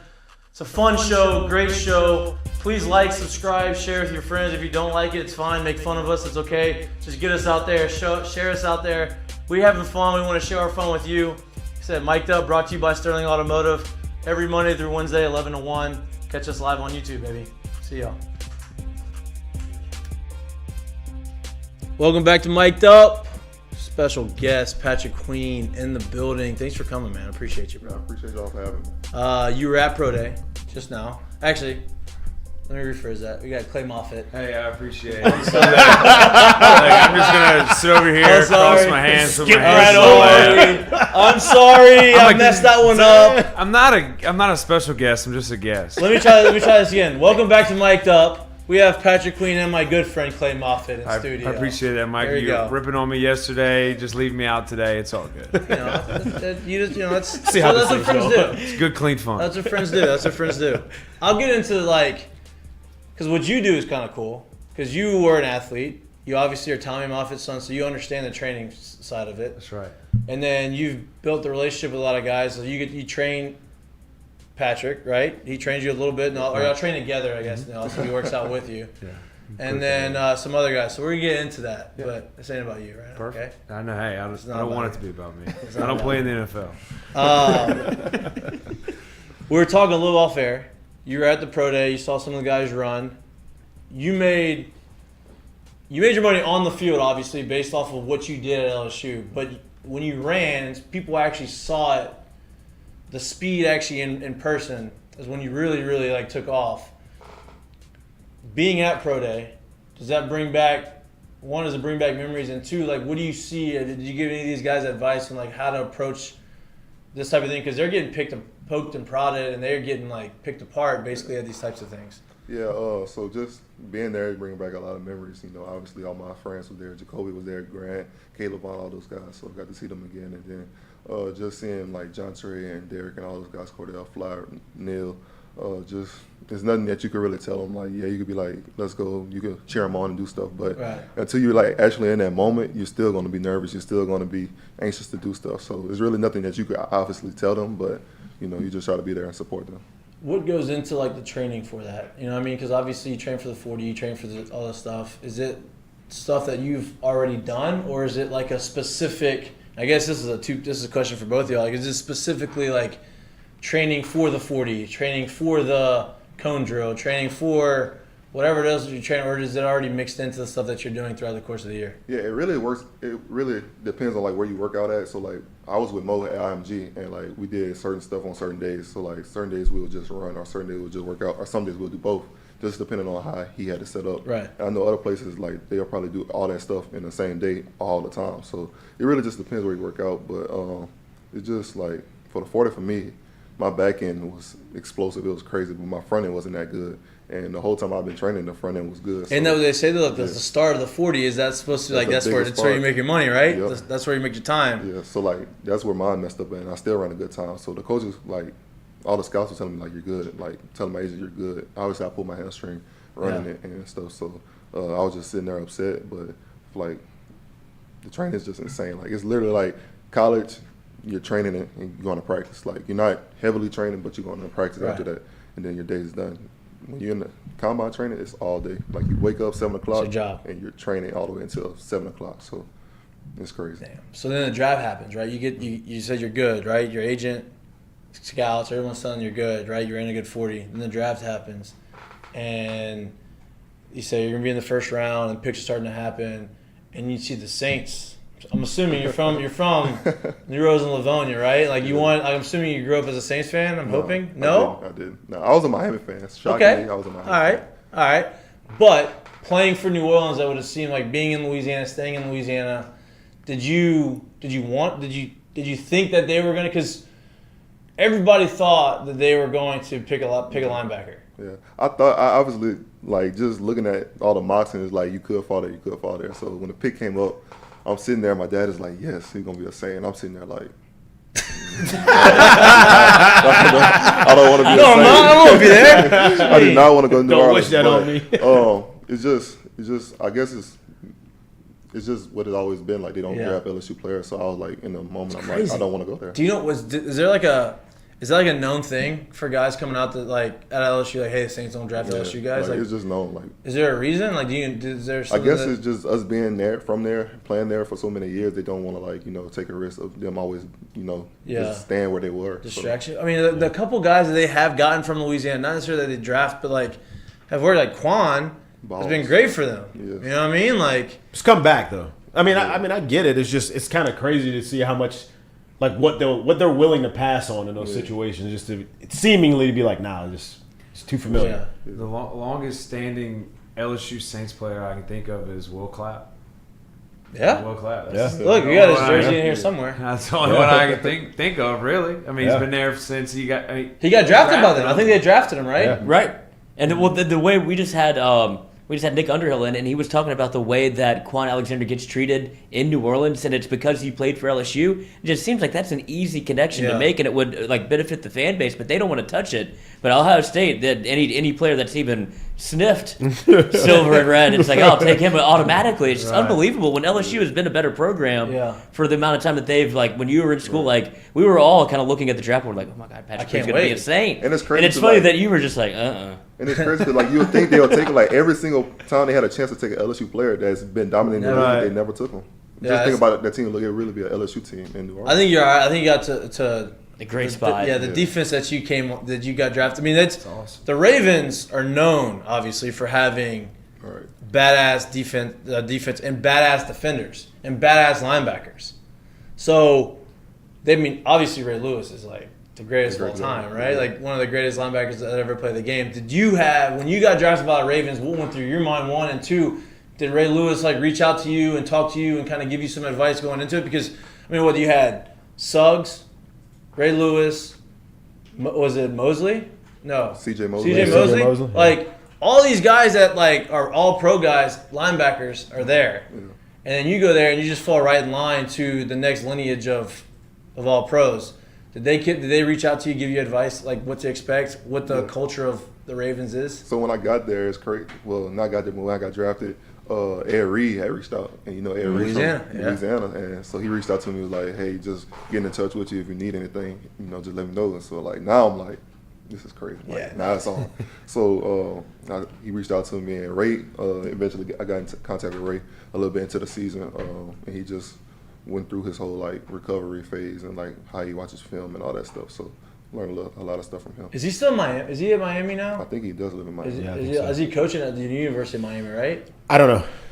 I think he was trying. I think he was like maybe on the staff or helping or doing something. But the fact that you have those guys in that, like, it's NFL is kind of hard to, like, when you're in college, you have the traditions and the history of like LSU, and you know what's come before.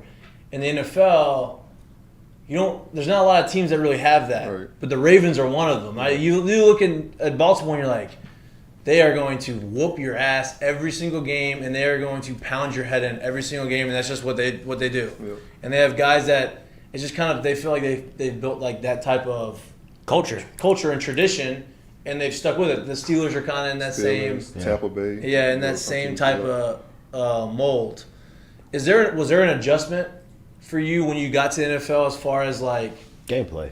What was the biggest adjustment? So like the speed of the game is really the same. Like maybe just a little bit slower than college because you know it's more veteran players, older players. Right. But the speed of like how the quarterback throws is 10 times faster. Like if you're not on that wide receiver, like if this is the wide receiver and I'm like right here, if my hand is not on his chest, elbow length away, he's throwing it and it's getting in there.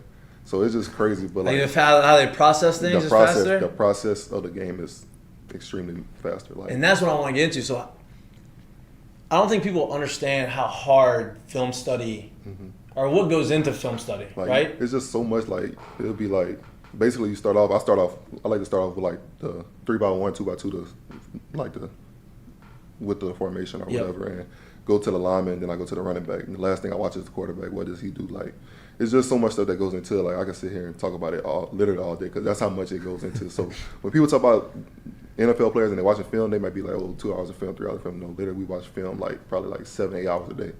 So did you have to learn how to watch it, or did you know coming out of college how to watch film? So with Aranda, I learned a lot from Aranda how to watch film, what to look for and stuff. But once you get to the league, it's another level. Like there's so many ways that you can watch it, and just being around people and learning from different people how they watch film, and it's just something that you pick up, and you pick up the way that you learn the best, and then that's what you run with.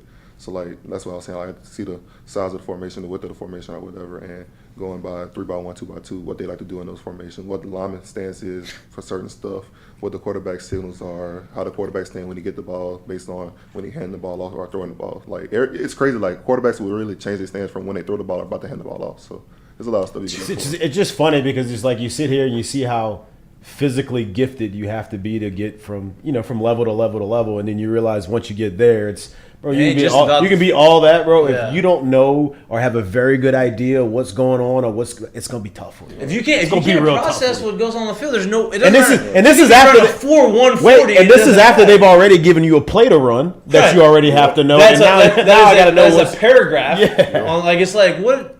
And it's so crazy because like people really just don't understand like for that one play, like we probably have like maybe 20, 25 plays that we practice, like of defense, not the offensive plays. Side. Yeah. Right. So now we gotta go over the offensive plays, which might be 80 plays, 90 plays, and we gotta learn. All right, these are the plays they like to do. So now you gotta put your defense against their plays.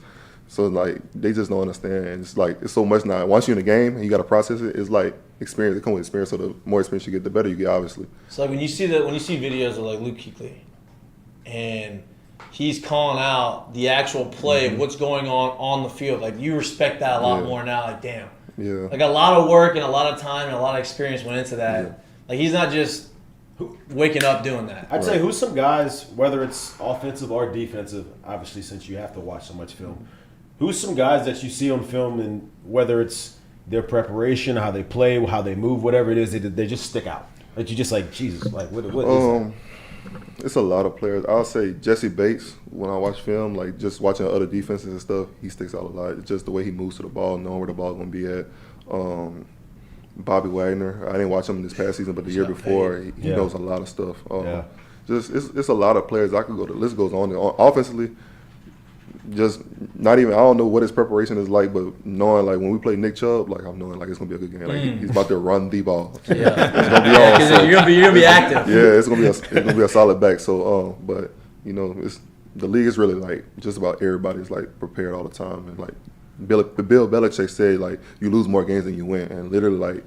You'll mess up one play a game, like you could literally have the best game of your life. That one play you mess up and it's crazy. And it's like little stuff too. It ain't. It's not like if you not step off. Your step literally like if I'm one gap in the wrong way, head on the wrong side, touchdown. All of that. Yeah, it's crazy. That really intensifies the word professional. Like, no doubt. I'm a professional football player. That's what being a professional football player entails. But it's like you're not just playing football. I mean, from the mental capacity you have to have, and then be physically able to do it on the field, you're a professional. Yeah, and it's more than just playing sport. Like it's more than just being an athlete. Like that, like the preparation. You have to be organized. You have to be disciplined. You have to be like intelligent to understand it. Like. That goes way beyond the on-field stuff, and that's how you listen to Tyrann come into Baton Rouge and go and speak to the PMAC and go and he was in here talking to us, and it's like you listen to these guys that are high level performers on the field. You listen to them talk, and you're like, okay, I see why. Yeah. You know, like it's not just because you're a super athlete. It's funny too because it makes you think too. Like you sit there and you watch a game on Sunday, and knowing or hearing how much prep is going through the week. And then you see that one particular play where you see maybe two defensive guys looking at you like, what's going on? Like to have an idea of how much had to have been changed or not was for them to be sitting there like, what's going on? And then the play happens, you're like, God damn, some shit must have really went on. It's so crazy. Like, I mean, think about that. I'm serious, man. Because like the night before, like you'll be sitting there, you'll be watching film, and you'll be going through all the stuff. You'll be like, good, got it, good, everything good, great. You get to the game, and it'll be like he said, that one or two plays, like you'll be like, what the hell is this like? So everybody looking around. So we just like sitting there like, okay, we about to run the defense. Just stick to your keys and stuff. And you know, sometimes it works, sometimes the offense gets over on you. But like, people just don't understand. Like it's really like a game of chess. Like it's. Did you have like a welcome to the NFL moment? So like for me, I playing baseball. When I got to the big leagues, my welcome to the big leagues moment, it was like very subtle. Like sometimes some people have like but mine was. I got walked in Los against the Angels, and Albert Pujols was the first baseman, and it was like I battled and had to get a bat, and I got walked. It's nothing, and I get on first, and he's on first, and like first baseman, and you talk, and he taps me on the ass, says, "Hey, good AB, kid," and I'm like, "Thanks, man." And I'm like, "All right, now I gotta try to steal second base, but like I kind of want to talk to Albert Pujols at first base." I mean, like that was like I looked around. I was in LA. We're on TV. I was like, damn. Okay, I made it to the big leagues. Like, did you have like a moment that, And it could have been a play that you made or like a moment, like something like that. Honestly, I always say like the practice part with like Patrick Ricard pulling to the hole, and I'm sitting there, I'm like, That's what we're talking about. That's a big motherfucker. Yeah, but honestly, now seeing like your perspective on it, probably like not even Patrick Mahomes. Like I was like, damn, I'm playing against Patrick Mahomes. But like when I saw Aaron Rodgers, lined up across him this year, I was like, bro, I'm really playing Aaron Rodgers. Right. One of the greatest of all That time. first year, like, oh shit. Like, so like this second year, I'm sitting there like, He's this unvaccinated. Aaron Rodgers. Yeah, but Did I do it, baby? I did it. There you go. Lloyd's in here. That one landed, bro. You landed that one. Good for you. Thank you. Let me give you a round of applause. All right, out of here. Did you get to talk to him after that? Like, Yeah. did you like? Is it so like? Is it frowned upon to like be a fan of somebody after the fact? Like for in baseball, like I'll get it if I. This is my biggest regret. But a lot of guys will do it. Like if I'm playing someone, like if I'm playing against Mike Trout, and we're in the other dugout or the other locker room, I buy a jersey. Our clubhouse guy sends it over to her. He signs it, no problem. Sends it back. That's like a normal thing. I know there's jersey swaps in football, but like, is it like welcomed or frowned upon for you to like, hey, after the game, like go and talk to Aaron, like, hey man, you know, I respect you. Like I'm a fan. It's cool. Like everybody chill, everybody laid back. Like football is really like a family. Like everybody like want to see everybody succeed. Honestly, like and just like going up to him after the game and talking to him and like he told me something like that just stoked me. I ain't gonna say it on air because like I don't want to upset nobody that's over there. But it was like it's awesome, crazy. Like just one of the best ever. Like I grew up playing with on Madden. Like everything about him, just love and just being able to sit there and talk to him. Damn, that's awesome. Electric. That's awesome. Have you played? You haven't played New Orleans yet, huh? Haven't. We do. Y'all this play season. this Well, we season? played on pregame, but Yeah, I mean, but preseason, like during the season though, have y'all play them? Is it scheduled? Is that? They on the schedule this year. Is it here or is it there? Here. Are you looking forward to that? Oh, shit. You have some. You get ready. You get your tickets ready. Yeah. How does that work? Do y'all get a certain amount of tickets? 2. 2 tickets. That's You get it. 2 tickets and you pay for them. And you gotta pay for that. Roger. So okay, so I knew we that pay. part of it, We yeah. baseball. You have to pay. You pay for the tax of the ticket. You don't have to pay for the full ticket. Yeah. And you can like. Can you get like if you had teammates that didn't have anybody, they can transfer you their tickets. Yeah, but you still gotta. But you still gotta pay the tax. Yeah. Or I guess y'all pay the whole ticket. The whole ticket. Damn, we only had to pay for the tax of the ticket. Except when you play in New York, tickets are way more expensive. So of course, you get to play. I'll play in the Yankees, and I get phone calls like, "Hey, you think you can leave me 4 tickets?" I'm like, "Well, we're playing on Friday, Saturday, Sunday in New York, and no, because the tickets are $200. Like I don't even know you. Like I'm not really that close to you. Like I really don't want you to. I'm not paying for it. If you want to pay for it." And people don't understand that. Like that's like people don't understand. Like every city that we go in and we play in, we get taxed. So like instead of our game check being 40,000, now it's 18,000, 19,000. Like so. Yeah, and there's a lot that goes like, Depending on where you oh, play, right? Yeah. and they look at the money, they're like, oh, well, it's still like, I'm like, no, but we have to take care of our bodies. We have like, there's a lot more that goes into it than just like, oh, we're getting that money and we're just gonna pocket that money. Yeah, Like, it doesn't really work that Yeah, way. like Like a you massage is $300. Yeah. Like, I'm paying that twice a week, 3 times a week, Right. sometimes depending on what I need. And Needling. but wait, you got to talk because it's not just a Don't massage. say Like, anything. I'm people not think it's taking that. literally just lay on the table. It's the one There's you much really more to don't it. want. Yeah, like, like it feels the terrible, heat but I is have to about- do it. Yeah, like that stuff hurts. Like they That don't hurts. like elbow, needling. I'm on the table stretching, sweating. cupping. I'm like, okay, all right, enough. Like, give me like a 5-minute break real quick before. Right. Yes, they're beating you up, but that people don't realize that, you know. And so they think that the tickets are just free and whatever. Like, yeah, so It's I a get it. lot. That sucks. I got to pay for the whole ticket. It's a lot of money that you spend. But An NFL player deserves every penny that they earn. No doubt. No matter how much money or No how big your doubt. contract is. Even the We were- ones they don't get paid that are not guaranteed, they earn them Yeah. too. You said it. I never really heard it like this. You said it yesterday when we were training, but like we're working out, and he's like, "Bro, literally for how many weeks you play? 18 weeks out of the year, plus whatever you're practicing." He's like, "We're like killing our bodies, like I mean, just totally." You're going through a car wreck It's a every car crash game. every play. every play, Every play. every play. And I stopped and I was like, "Yeah, I mean you are." I said, and that's why you're in here. It's like you're building up your body Hey. to where when you go through the season, you're basically like whenever I get them, like even in baseball, I mean you play 160 games, 62. 162 games. Even when I get baseball players back from them playing, it's like they're so broken down, especially you guys. It's like Well, but baseball doesn't. We don't put No, you Baseball don't put players the don't put physical. they don't put as much attention on our bodies as much as like No. like the guys that do, like they feel great. Yeah. You know, but so many games, so many days in a row that you're like, You just grip it and rip it. yeah, I don't want to. You play baseball. Yeah. What position did you play in baseball? Second and left. Second and left. Can you imagine this big motherfucker playing second Second base? base. I've seen this big motherfucker in the cage hitting, bro, so it's like, Like what? And the then crazy at the- part, I was small in high school though. I was like 5'10", like 180, 190. That's not small yeah, so I in was- the baseball That's- field. I played second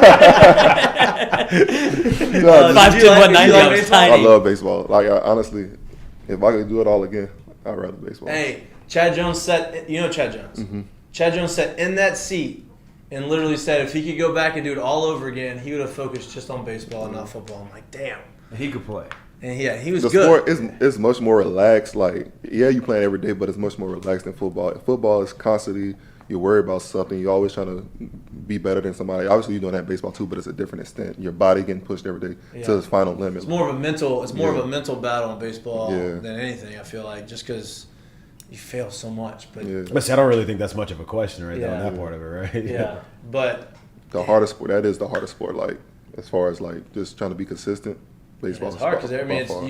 it's so much like there's because I grew up playing football. Like football is my number one sport, and then baseball. Like it was just nobody in my family played baseball. It was all football, and so I think about baseball. I'm like, damn, I wish like I suck right now. This guy keeps striking me out. Like I want to try harder, but the harder you try, the worse you get. Something like, man, I wish I was just playing football because if I fucked up, I could go and like Just go harder. Just go harder. Yep. Play harder, and I'll be better. In baseball, you do that, it's worse. Yeah. And it's like it's crazy that you say that because like you're obviously on the other end of it. But I mean, I can see it. You Yeah. know, some people that don't play baseball would never get it, but Yeah. you played it growing up. Yeah. So Yeah, I understand. yeah, homers.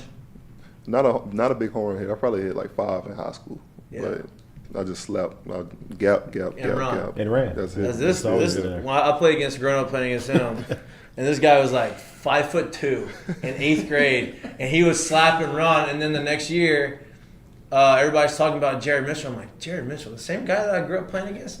Like, he's 6 feet now, like gliding in the outfield, and he's supposed to be a first rounder. I'm like, what the fuck happened? What just happened? I'm sure people looked at you like, damn, this guy was 5'10", second baseman. Now he's playing outside linebacker For the Baltimore Ravens. Like, what happened to that guy? Jesus. No, it's definitely a crazy process for sure though. Yeah.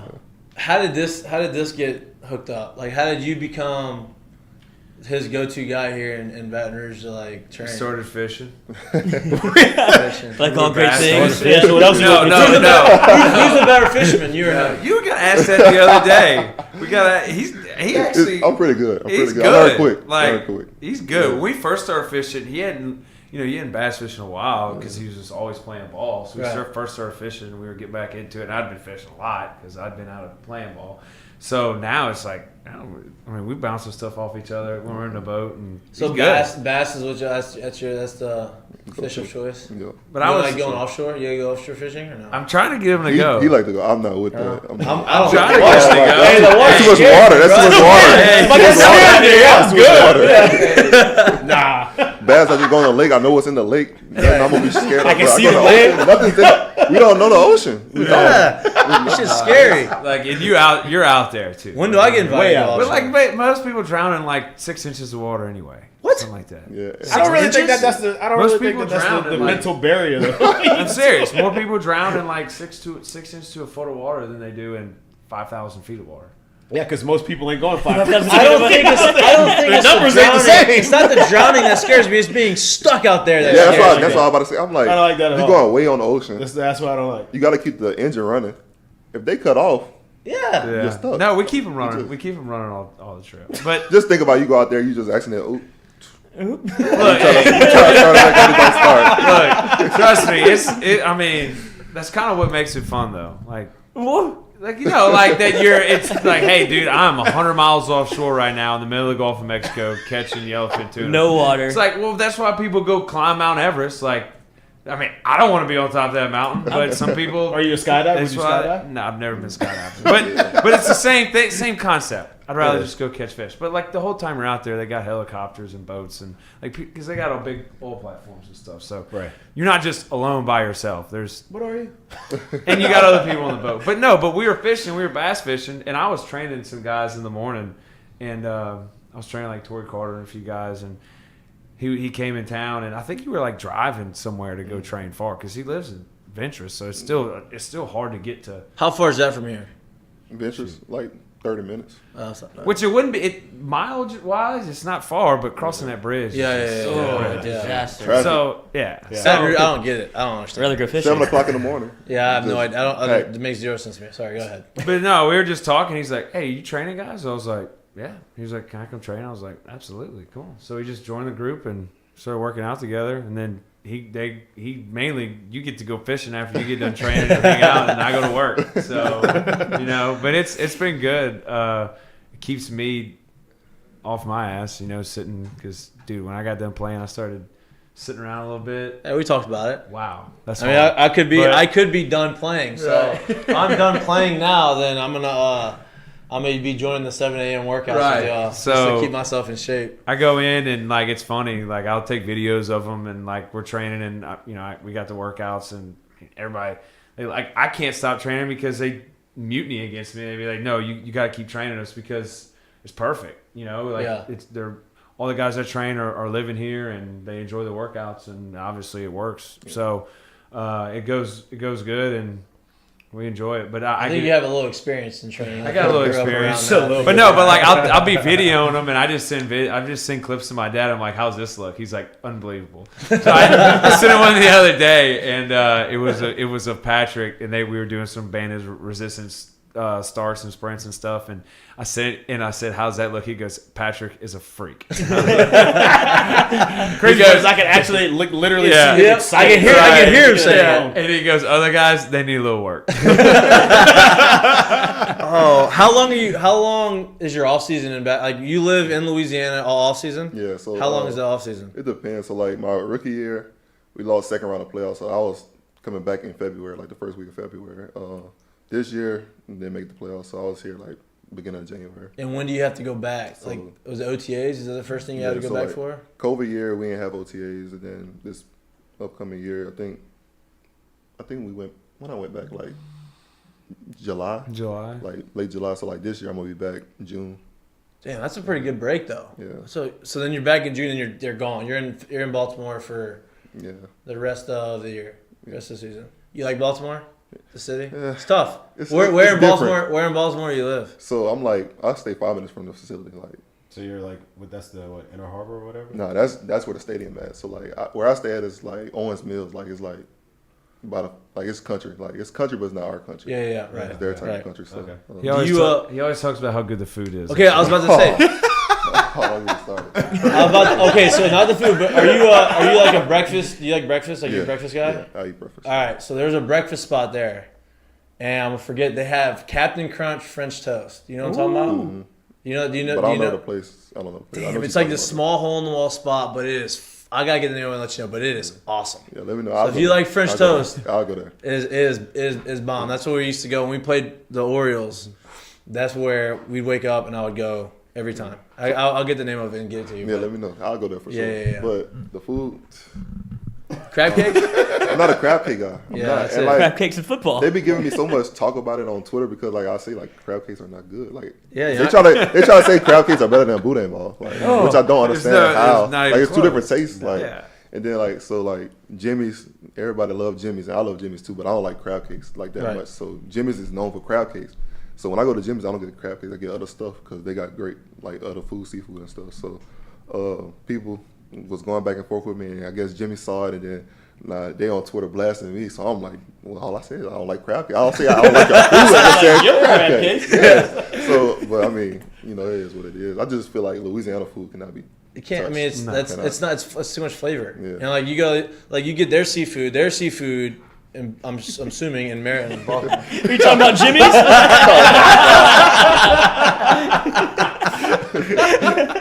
No, that's not Jimmy's. But No, that was for the Rookie of the Year, wasn't yeah, it? that was a rookie of the year thing.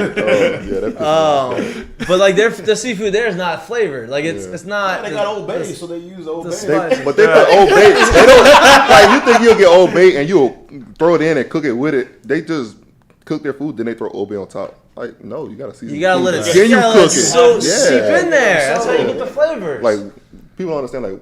Like their Old Bay is not even like Tony's. Like Tony's got a kick to it. Like Old Bay is hit or miss, but salty. Yeah, really salty. It's like, Yeah. but I mean, I just can't describe it like. I'm with you. I get it. Look, bad. Like nobody understands it until you come here and you get the food here. And like all the Barstool people that were here for this for the Final Four, they're raving about the food, the flavor.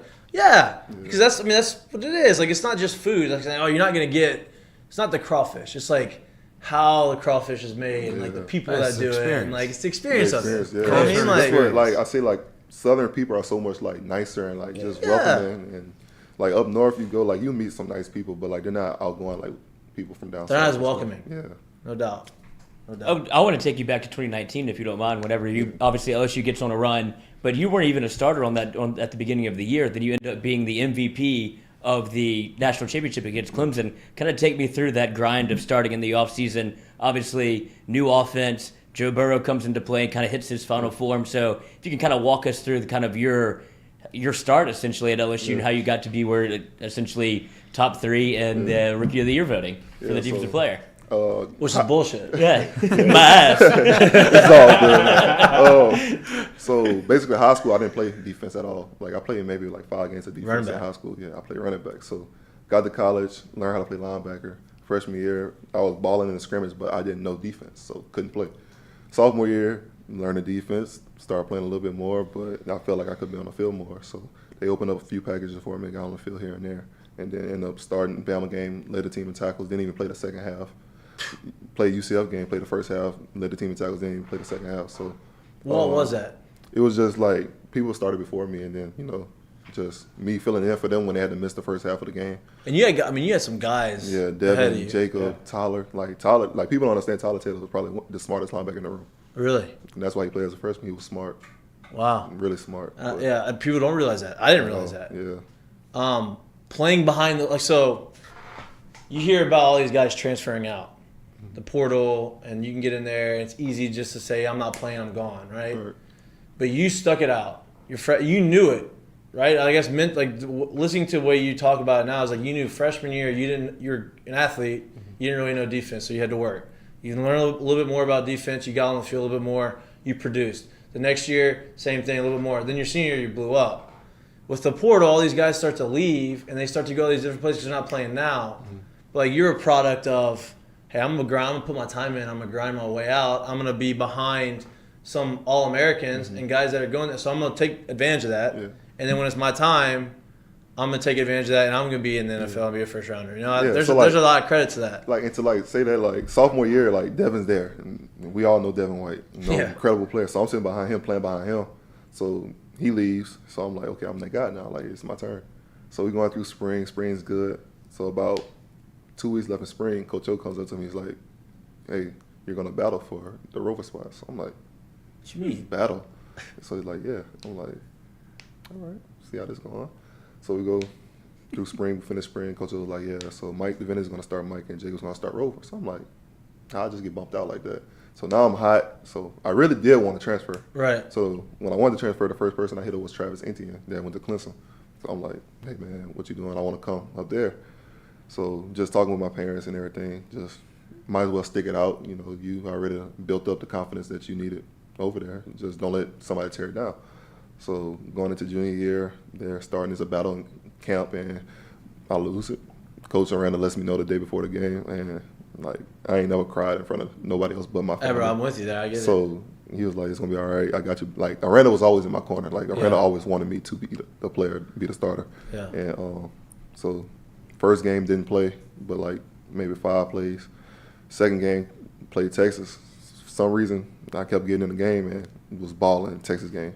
So come week 3, we played Northwestern. I played maybe 3 plays. So I'm like, what's going on? And just so happened, week 4, Mike doesn't play, and the rest is history. Damn. Wally Pipp. Wally Pitt. But I mean that like I didn't know that. I don't know, a lot of people like the behind the scenes is so fascinating to me. Like what go like mentally. It's Because it goes tough. there's a lot because It's like tough. you work your ass off to get to that position. You Yeah. feel like you've done enough to earn that position, and then it gets taken away from you for no reason. Yeah, like Like- I literally stayed under Devin wing the entire time. Like Yeah. he was there. Like anything Devin did, I was trying to do better. So when we worked out, I was trying to be better than working out. When we ran, I was outrunning Devin. Like I was trying to be better than Devin. Like, And that's why you are where you are. Exactly. Because that's hard to overcome, dude. That's a But see, I mean, you said it perfectly. It just speaks to the culture of, I think what's lost a lot with the transfer portal the way it is and everything is that you have control over everything that goes on and how you can maneuver yourself, Yeah. right? And I think if you talk to a lot of guys that quote unquote make it and go places and do things, that there was a lucky break that they had absolutely no control of, that allowed them the opportunity to They get took where they've advantage got, and of they've taken advantage of it, as opposed to, hey, this guy said I'm gonna start here, so I'm gonna go there. yeah, like I just think that there's something to that. And it's gonna be a rude awakening. Like when people get to the league, like you can't leave. You can't leave. you can't transfer anyway. Oh, I'm You not have to starting. beat this guy out. Like if you're not playing, you're on special teams. Like, and that's it. Like, and if you probably don't win that position And in if camp, you're unless mad you at get your hurt, you're not special playing. teams, you're not gonna be on the but team also, anymore. a lot of those kids are probably not gonna understand too. It's like, hey, all right, say you don't win a position, you on special teams, say you don't like it there. If you think that you just gonna bounce and go to the next team, You're like, not. hey, they're gonna like when you get released, it's not. Oh, welcome into everywhere else. People, they all in a way look at you the same way. Yeah.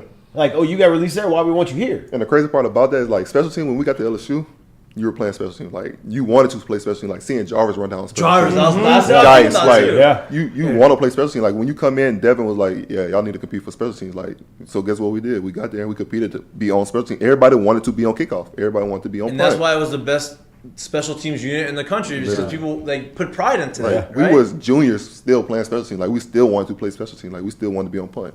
Like it's crazy. How close was Devin White to coming back? Because I'd imagine you had, I'm sure you wanted him to, but you also didn't want him Yeah, to like- in a certain sense. It was a conversation. It was definitely he kind of wanted to come back, and it's just you about to be tough out. Like do not come back. Like You can't. You can't come back. can't. Yeah, We It's love you back. stupid. Get out. Yeah, but you no, can't come yeah. back. But and then it was just a situation like he knew me and Jacob was coming up, and he wanted us to play. So he was like, "Hey, I'm leaving," and I think it's the best decision just for me and for y'all to just be able to come up and take over now. Did you want to come back because you saw a special maybe 2019 was going to be how close y'all were to Did maybe y'all know? making like, a we- run? Did you know going in? Like it's crazy because I'm gonna come back to that, Yeah. but it's crazy to be like when we lost to Texas A&M in that 7 overtime game, we went into the UCF game, we were still ranked 5th with like 4 losses. So we was literally in the playoffs. We lost our playoff game that week. Really got cheated out of it. Yeah, it did. Yeah, we did. Yeah. But that spring when Joe Brady came in, that's when we knew like we was at practice like we was getting toasted like every play offense, 50 yards, 40 yards, touchdown, here. And that's when you know Joe Burrow's a dog. Yeah, and like Or when did you know? I guess when did you know Joe Burrow was a dog? we knew Joe was different the day he came in. Like he came in to workouts. Like he didn't work out one time with us. So I think it was like we started workouts maybe 2 weeks already, and then he came in, and like it's the conditioning test time. So Showed Joe up a just little shows punchy, up too. on conditioning test day and runs the conditioning test and smokes it, like passing some of us up. So we looking at him like, okay. And then he had the long hair, so people calling him Sunshine and stuff. Like Jay Jensen, all them calling him Sunshine. And he just comes in, smokes the conditioning test, and then like just from that point on, like workouts, when we do sprints, like he is running, like smoking. Like me and Devin always racing, and he's right there with us. So he can scoot. The dude can scoot. But did you know y'all knew going in He was a dog. that he was a dog, and then y'all knew in 19 like, hey, Like y'all don't understand how bad they was torturing us. Like we was fighting every day. Like when we get a stop, we were talking so much trash that it was a battle. Like everybody just wanted to fight. Well, yeah, there's rumors that there was a fight whenever Joe Burrow got into it with who was it? Was it Divinity? Devin? Or was it Me. Devin White? Or Devin you? White. Me, Devin, and Jacoby all got into boy, it. he tried to fight with all. That's not fight. He's probably not gonna win, but I respect that. But like the crazy part is, so like I forgot how his and Devin started. I think Devin was talking trash or something, but Jacoby. So we was at practice, the spring practice, one of the hottest practices ever. Jacoby blitzes and hit Joe. So Coach O stops it, and they get up wrestling and stuff, and then Coach O stops it and was like, "Hey, don't hit Joe." So Joe over there sitting talking trash. So I'm like, okay, cool. So the next play come, I hit Joe. Boom. On purpose. On purpose. So Coach O is like, hey, don't hit Joe. I'm not going to say it no more. So we're like, okay. We get back in the huddle. We're going to hit Joe again. So Joe rolls out on a pass, throws a pass down. It's incomplete. I'll push him. Start talking trash, jumping in his face, like doing like a little cowboy dance in his face and stuff. And all I see is him just reach back, boom, punch me with the face mask on and everything. I look. I said, Joe really just hit me. And then next thing you know, we were all wrestling. We're on the ground. We're fighting. So me and Joe on the ground. I got Joe in a headlock. And he's sitting there. Helmet. He's punching me in the stomach, like steady punching me. So I'm on the ground. I got him like this, and our bench is that way. So I see him, and all I see is Jacoby running from like 30 yards. He runs in and just smokes Joe. Boom. So we're like, bro, we are bad. Like we gotta stop. Not good. We gotta stop. And then The quarterback. it probably took us like 5 minutes to get separated. And once they separated, Coach O was looking at us. Coach O was like, y'all dudes are funny. Like, what are y'all fighting for? Why are y'all hitting Joe? Like, it's not that hard. But he was like so calm and chill and like laughing. Like he was just like he knew. Like Damn. Yeah. That's how you Hey, know. that's just gonna make that November matchup next year in the post game hug between him and Joe. Just make it look a little. That's why it's always awkward when we meet because like it was just so much stuff. Like it was just always something. Always. That's so funny. That comes out in like the best teams, though. No doubt. No, it always We does. talked about the other day. does. When we won the national championship my freshman year, Jared had Sean Ochinko up by his throat in the dugout one time in the middle of practice, and Maneri was like, we were trying to break it up, and they said, no, let him go. Let him go. It'll be good for the team in the long run.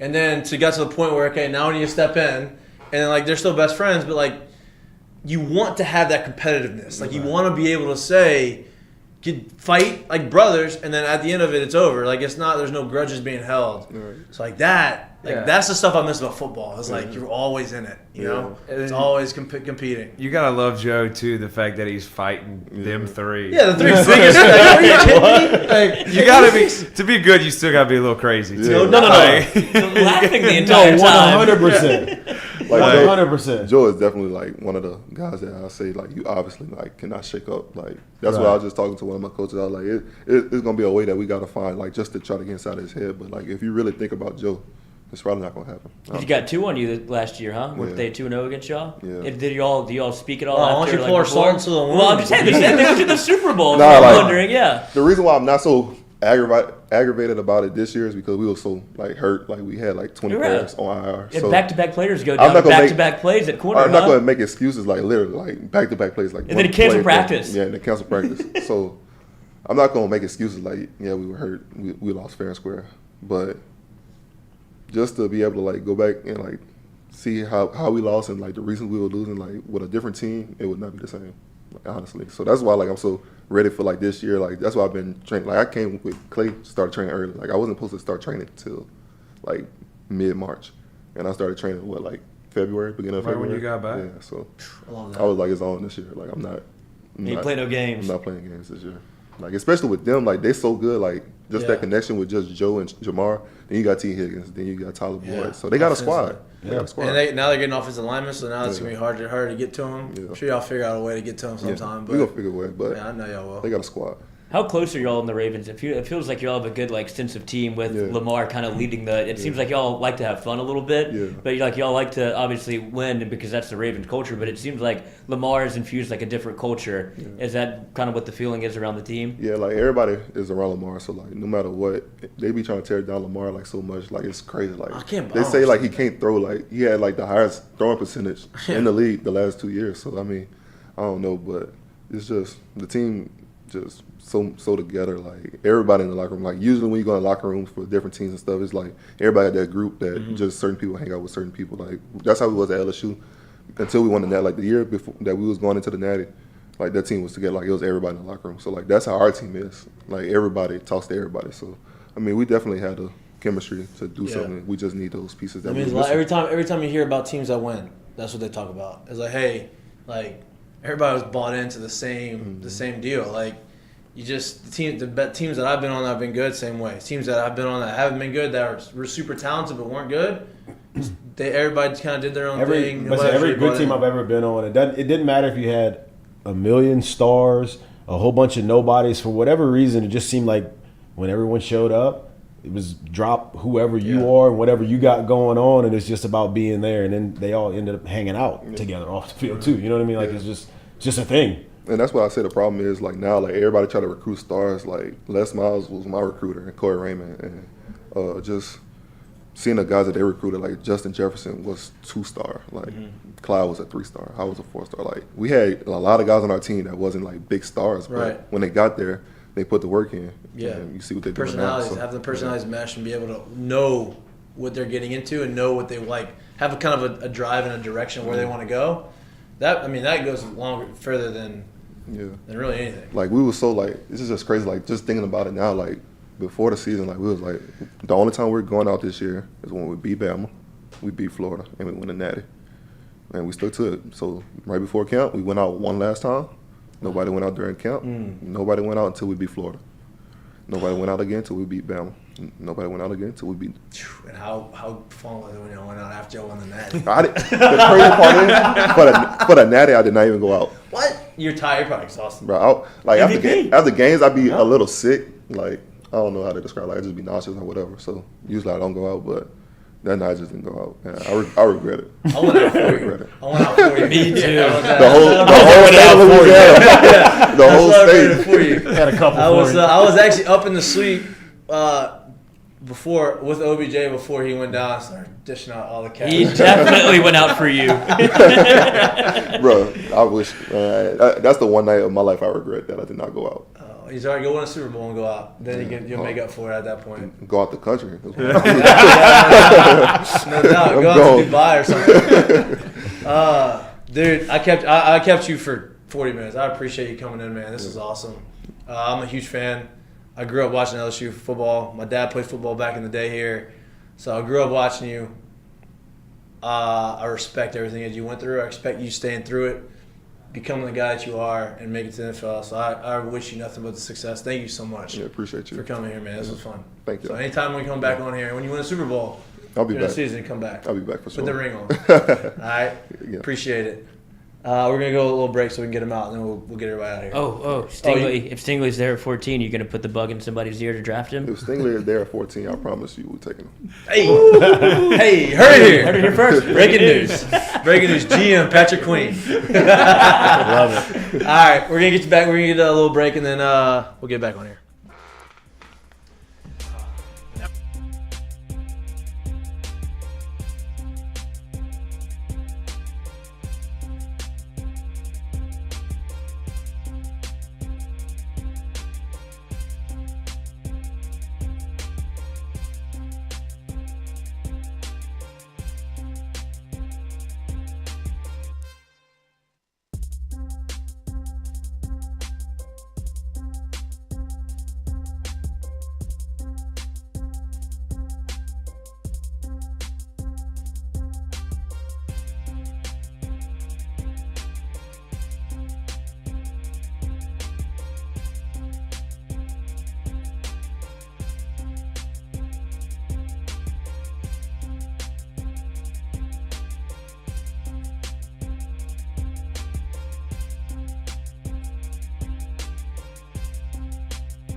Welcome back to Mik'd Up. We're going to get you out of here really quick. We got you overtime. This is the OT that Jay Mason has been talking about. We don't have the OT sign. We got to get that. bug. We got to get that. We got to get that. We got to get that. That's on there. That's on the next thing.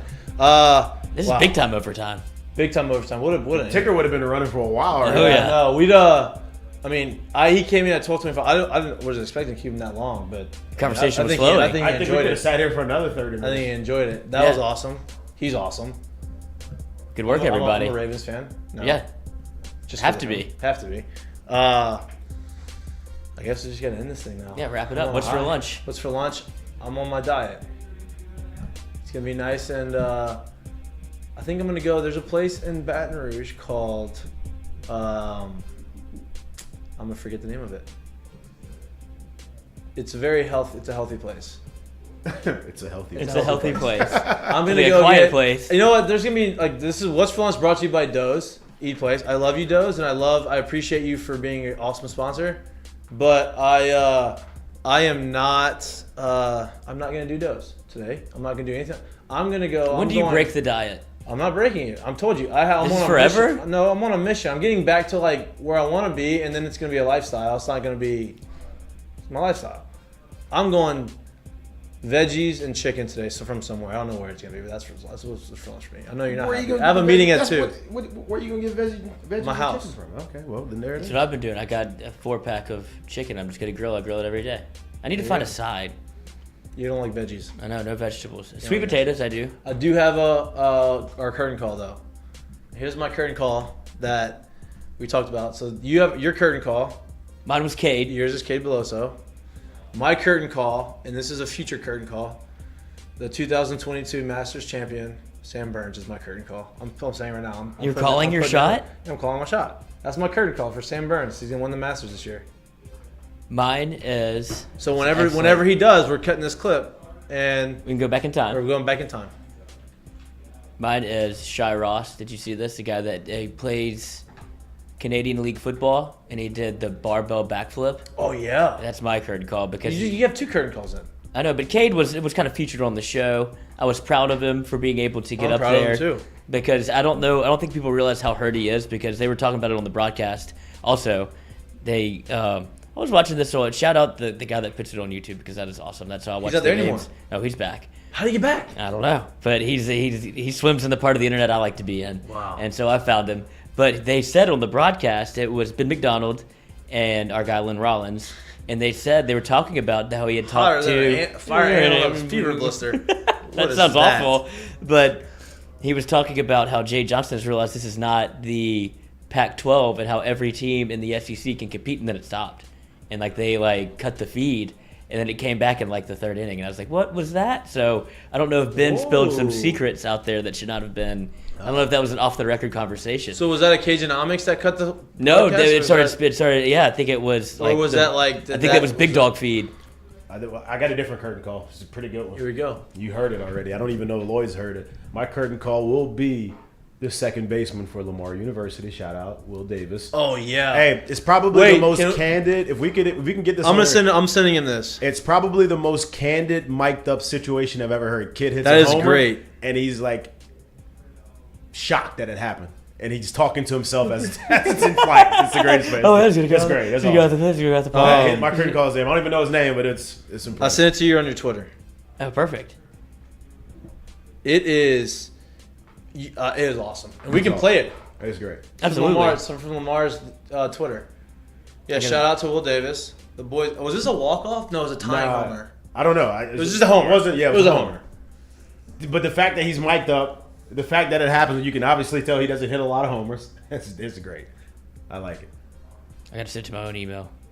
I can't. Why can't you just? I can't play. I don't have my Twitter hooked up. You had to send it to Colada Show Twitter, No, it's okay. Dang that. but I got it. Put the link on. Just put the link on I on got the it. Twitter. I got it. How about B Queen with his tweet out there? Ooh, I hate that picture of me. Oh, I This is didn't. it. Oh, This is dude, it. I got shunned from the photo. Hate the picture of me. I didn't Bad get in picture of there. me. That's right. I took a bad picture with Tyrann. That's why I didn't want to get in this. So I look like a lesbian. That's okay. Can we play this thing, Lloyd? Yeah, I'm playing it right now.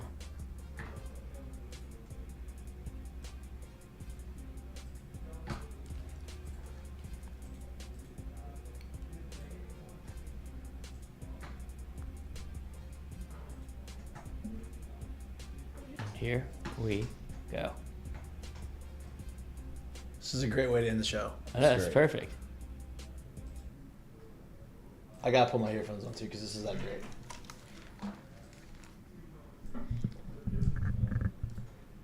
Yeah. Play. Did I do it? Did I do it, baby? I did it, baby. I did it, baby. I did it, baby. Is that going? Did I do it? Did I do it, baby? I did it, baby. I did it, baby. I did it, baby. You're the hot mic. With the hot mic. Is that going? Did I do it? Did I do it, baby? I did it, baby. I did it, baby. I did it, baby. Awesome. I love it. Wait, go. No, watch to the end. That's for the end. That was for you. That's for you, Mom. Now watch this. Watch this. Euro step. And then here. Watch. Shout out to that kid. Shout out to that kid. Shout out Lamar. That is awesome. Shout out Lamar University. Well, That was awesome. Is that going? Did I do it? Did I do it, baby? I did it, baby. Great show, great. I did it, baby. I did it, baby. Submit your bracket. Kind of. Submit your pools for the Masters. See you on Friday afternoon at Earl's talking about LSU baseball. They have a 7 o'clock game this Friday against Mississippi State. Preview that, talk about it, hang out, some laughs. Little booze. Get some shit happy faced. hour. Yeah, drink on the show. We'll see who makes the cut on Friday for Saturday, Oh, yeah. Sunday at We'll talk Augusta. We'll be able to Masters, watch talk that. more I will be Masters. Hopefully- glued to the television. Hopefully our Sam Burns picks are going to be he's winning. I told you. He's gonna win. Monday's gonna be tough. He's going to win. He's going to win. Party. Um, Party on Party Sunday. Yeah, I know. I'll be back Monday. You'll make it. Yeah, I might have to keep boozing. Yeah, it's all right. That's right. No workout. Sounds like Lloyd's gonna sleep this weekend. Yeah, I know. I told you, lifestyle. Bad lifestyle. I take an Adderall to take a nap. Yeah, that's usually work. That's great for that. All Ugh. right. I don't know how you do that. And there's only, Boy, bring your hour and a half. personality. This is a long show today. Yeah, imagine, 2 hours? It's like two and a half. hours, 2.5 hours, like a movie. This is great. It's great. We're evolving. On that note, We're out of here. We're out of here. We let you out. 30-minute overtime. We went to probably 2 OTs today. That's you. That was me. My bad. That's 2 all right. OTs. Thanks for tuning in. We're gonna have you missed the Patrick Queen interview. It is awesome. It is electric. Should I have recorded he that? started having fun. I would hope you recorded that. If not, you lie. really are fired. And we're gonna have it on our YouTube show. Like, subscribe, tell a friend. We are on all podcasts: Apple Pod, Spotify. We are growing. We're trying to evolve. We're trying to continue to grow. Trying to get good guests on for you. Thank you for everything you do. You're watching Mik'd, brought to you by Sterling Automotive. Peace. Team photo. I don't like the photo.